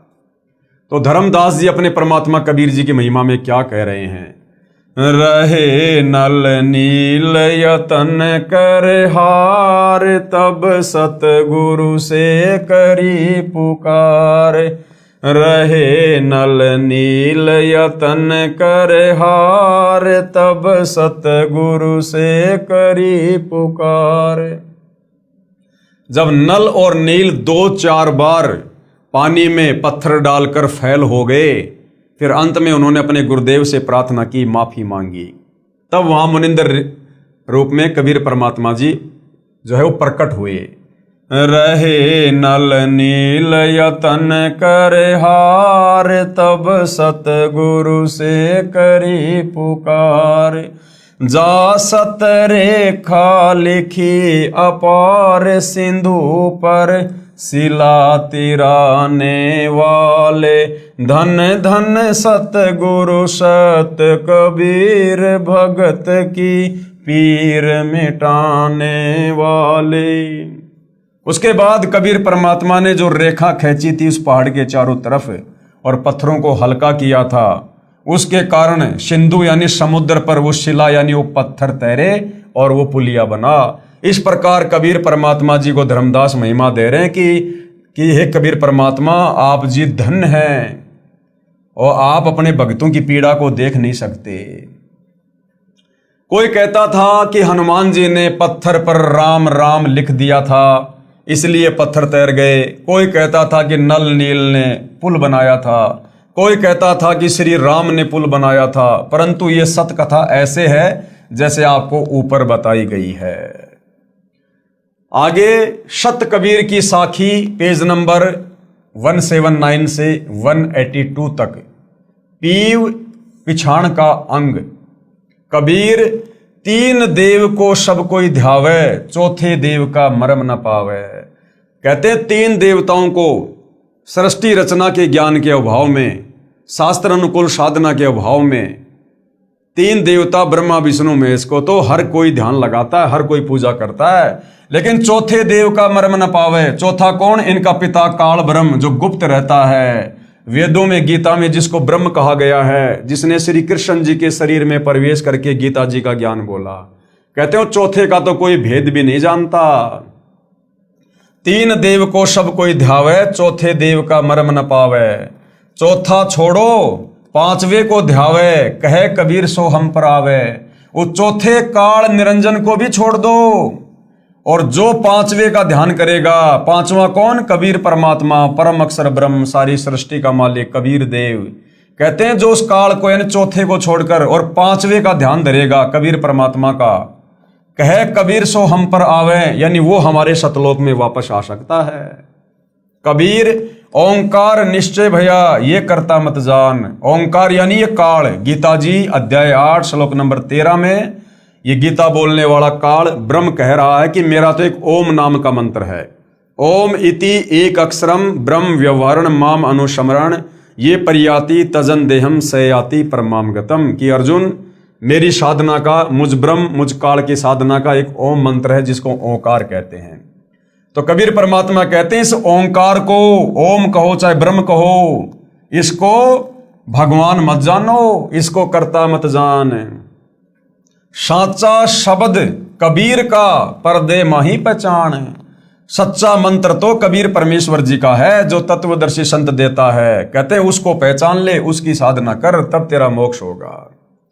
कबीर राम कृष्ण अवतार हैं। ये राम और कृष्ण तो विष्णु के अवतार हैं। इनका ना ही संसार, इन्होंने सृष्टि को नहीं रचा। और जिन साहिब संसार किया, जिस परमात्मा ने संसार को रचा, सो किन्हों ने जन्या नार, उस परमेश्वर को किसी भी औरत ने जन्म नहीं दिया। वो जन्म लेकर नहीं आता, जैसे राम कृष्ण माँ के गर्भ से जन्म लेकर आते हैं। इसी प्रकार जिस परमात्मा ने, जिस साहिब ने संसार को उत्पन्न किया, पूरी सृष्टि को रचा, वो किसी माता के गर्भ से जन्म लेकर नहीं आता, वो तो स्वयंभू है।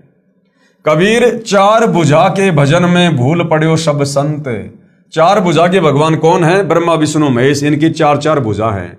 तो कहते हैं चार भुजा के भजन में, इन ब्रह्मा विष्णु महेश की भक्ति में पूरा संसार भूला पड़ा है।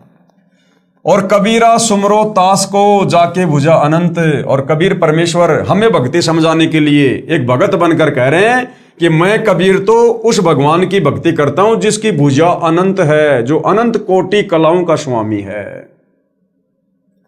कबीर समुद्र पाट लंका गए सीता को भरतार, ताही अगस्त मुनि पी गयो इनमें कौन करतार।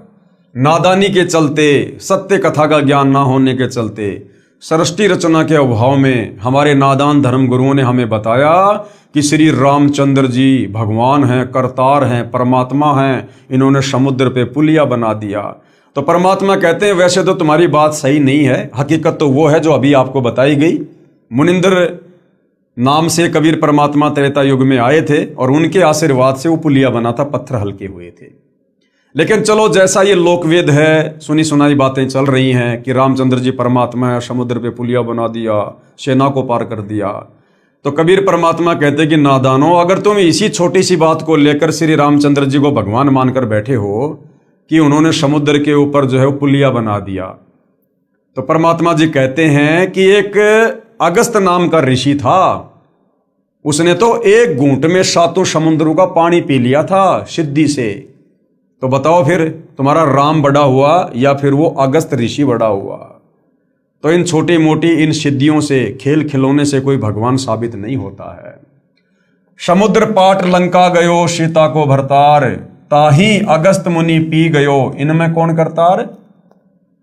फिर कहते हैं गोवर्धन गिरी धार्यो श्री कृष्ण जी और द्रोणागिरी हनुमंत, और शेष नाग सब सृष्टि संहारी इनमें कौन भगवंत।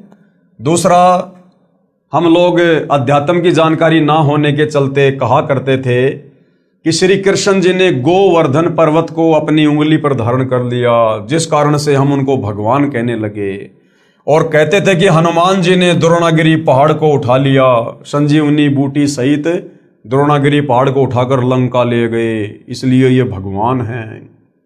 तो परमात्मा कहते हैं वैसे तो हकीकत कुछ और है। कबीर परमात्मा ने ही श्री कृष्ण जी का रूप बनाकर और गोवर्धन पर्वत को उठाया था, और जो द्रोणागिरी पहाड़ था उसको भी कबीर परमात्मा ने ही हनुमान जी को शक्ति देकर उठवाया था।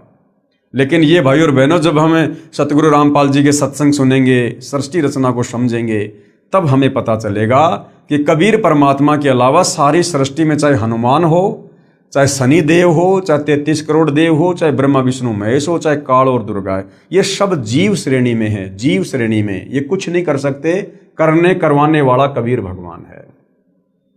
तो कहते हैं अगर तुम इसी बात के आधार से श्री कृष्ण जी को भगवान मानकर बैठ गए कि उसने गोवर्धन पर्वत को उठा लिया, हनुमान जी ने द्रोणागिरी पहाड़ को उठा लिया, और फिर तुम ही लोग कहते हो कि शेष नाग के सिर के ऊपर पूरी पृथ्वी रखी हुई है, तो बताओ फिर वो शेष नाग बड़ा हुआ या तुम्हारा हनुमान और श्री कृष्ण बड़ा हुआ? अरे वो द्रोणागिरी पहाड़ और वो गोवर्धन पर्वत जिस धरती पर हैं, उस धरती को तुम कहते हो कि शेष नाग अपने सिर पर रखे हुए हैं, तो बताओ फिर सबसे बड़ा भगवान कौन हुआ?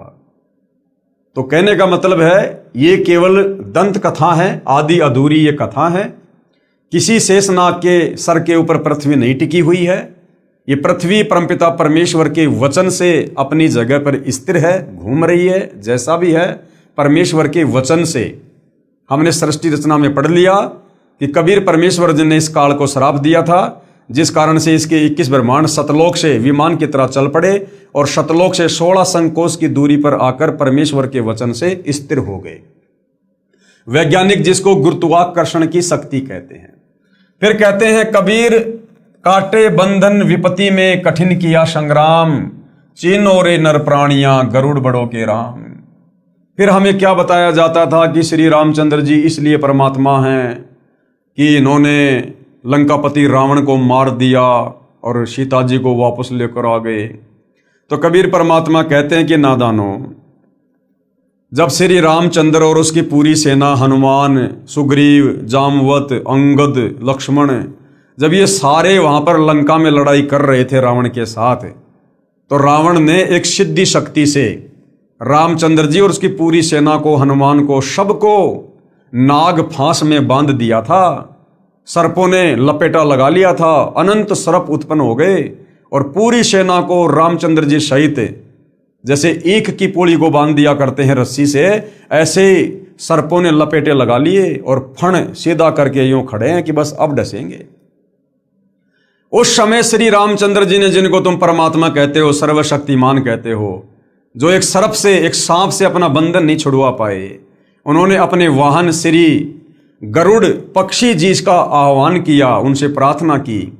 उसी समय गरुड़ पक्षी प्रकट हुए और बहुत सारे रूप बनाए अपनी सिद्धि से, और अपनी चोंच से उन सर्पों को काटा, मारा और रामचंद्र जी और उसकी सेना को बंधन मुक्त किया। तो बताओ फिर राम बड़ा हुआ या फिर वो गरुड़ बड़ा हुआ, जिस गरुड़ ने तुम्हारे रामचंद्र जी के भी बंधन काटे?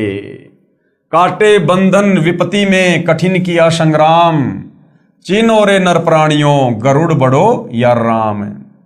कबीर कहे कबीर चित चेत हूं, शब्द करो निर्वार, श्री राम ही करता कहत भूल पड़ो संसार। कबीर जिन राम कृष्ण व निरंजन कियो, सो तो करता न्यार।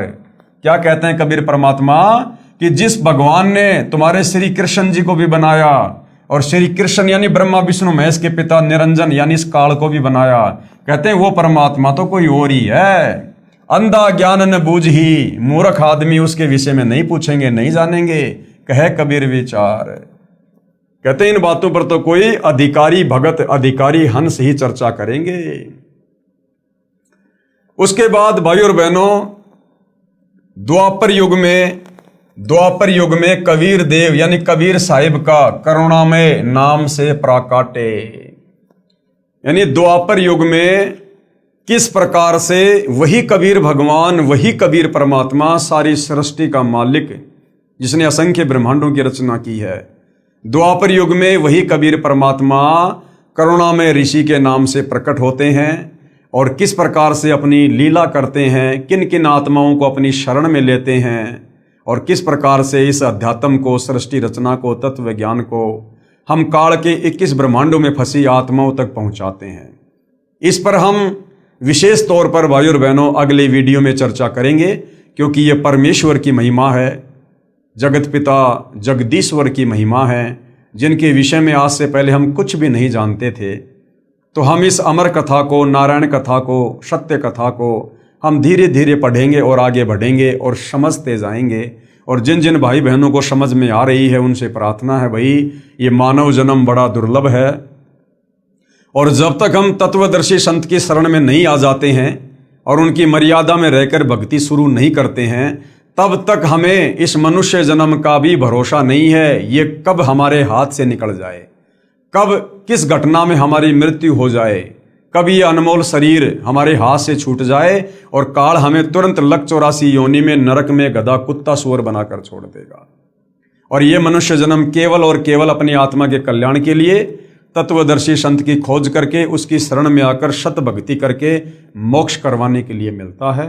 वो सु अवसर आज आप और हमें सहज में उपलब्ध है। जिस परमेश्वर को खोजने से वो प्राप्त नहीं होता, अरे खोजने से तो ये काल ब्रह्म ही प्राप्त नहीं होता।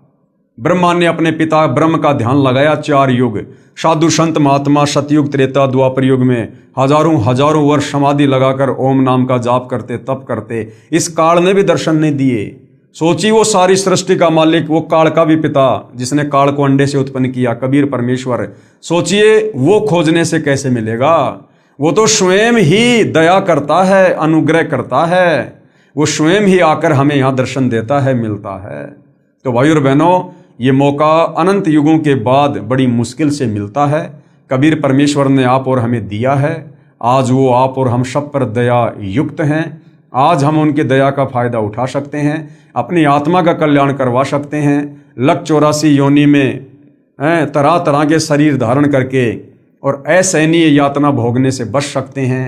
नरक में तरह तरह की पीड़ाओं को भोगने से बच सकते हैं और जन्म मरण के और बुढ़ापे के भयंकर रोग से बच सकते हैं, मोक्ष प्राप्त करके। और ये मोक्ष उसी समय संभव है जब हम जगत गुरु तत्वदर्शी सतगुरु रामपाल जी के सत्संग रुचि लेकर, निष्पक्ष होकर, धैर्य के साथ सुनेंगे।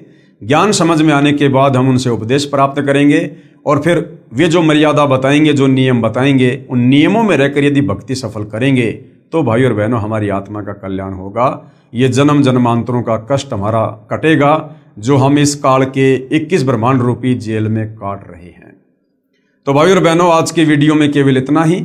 यदि ज्ञान समझ में आ रहा है तो सतगुरु रामपाल जी से अविलंब नाम उपदेश लें और अपनी आत्मा का कल्याण करवाएं। तो आज के वीडियो में केवल इतना ही, बाकी चर्चा हम कल करेंगे परमेश्वर की महिमा में। तब तक गुरुदेव भगवान हम सबको आज्ञा दे, आशीर्वाद दे, सद्बुद्धि दे, हमारा मार्गदर्शन करे, हमें भ्रमने भटकने से बचाए और गुरुदेव के कर कमल से लिखित ये पवित्र सृष्टि रचना, ये हमारी इस 2 कोडी की इस बुद्धि में समाये, हम इसको समझ सकें, हम अमल कर सकें और अपनी आत्मा के कल्याण के लिए नाम उपदेश ले सकें। बंदी छोड़ सतगुरु रामपाल जी परमेश्वर जी की जय हो।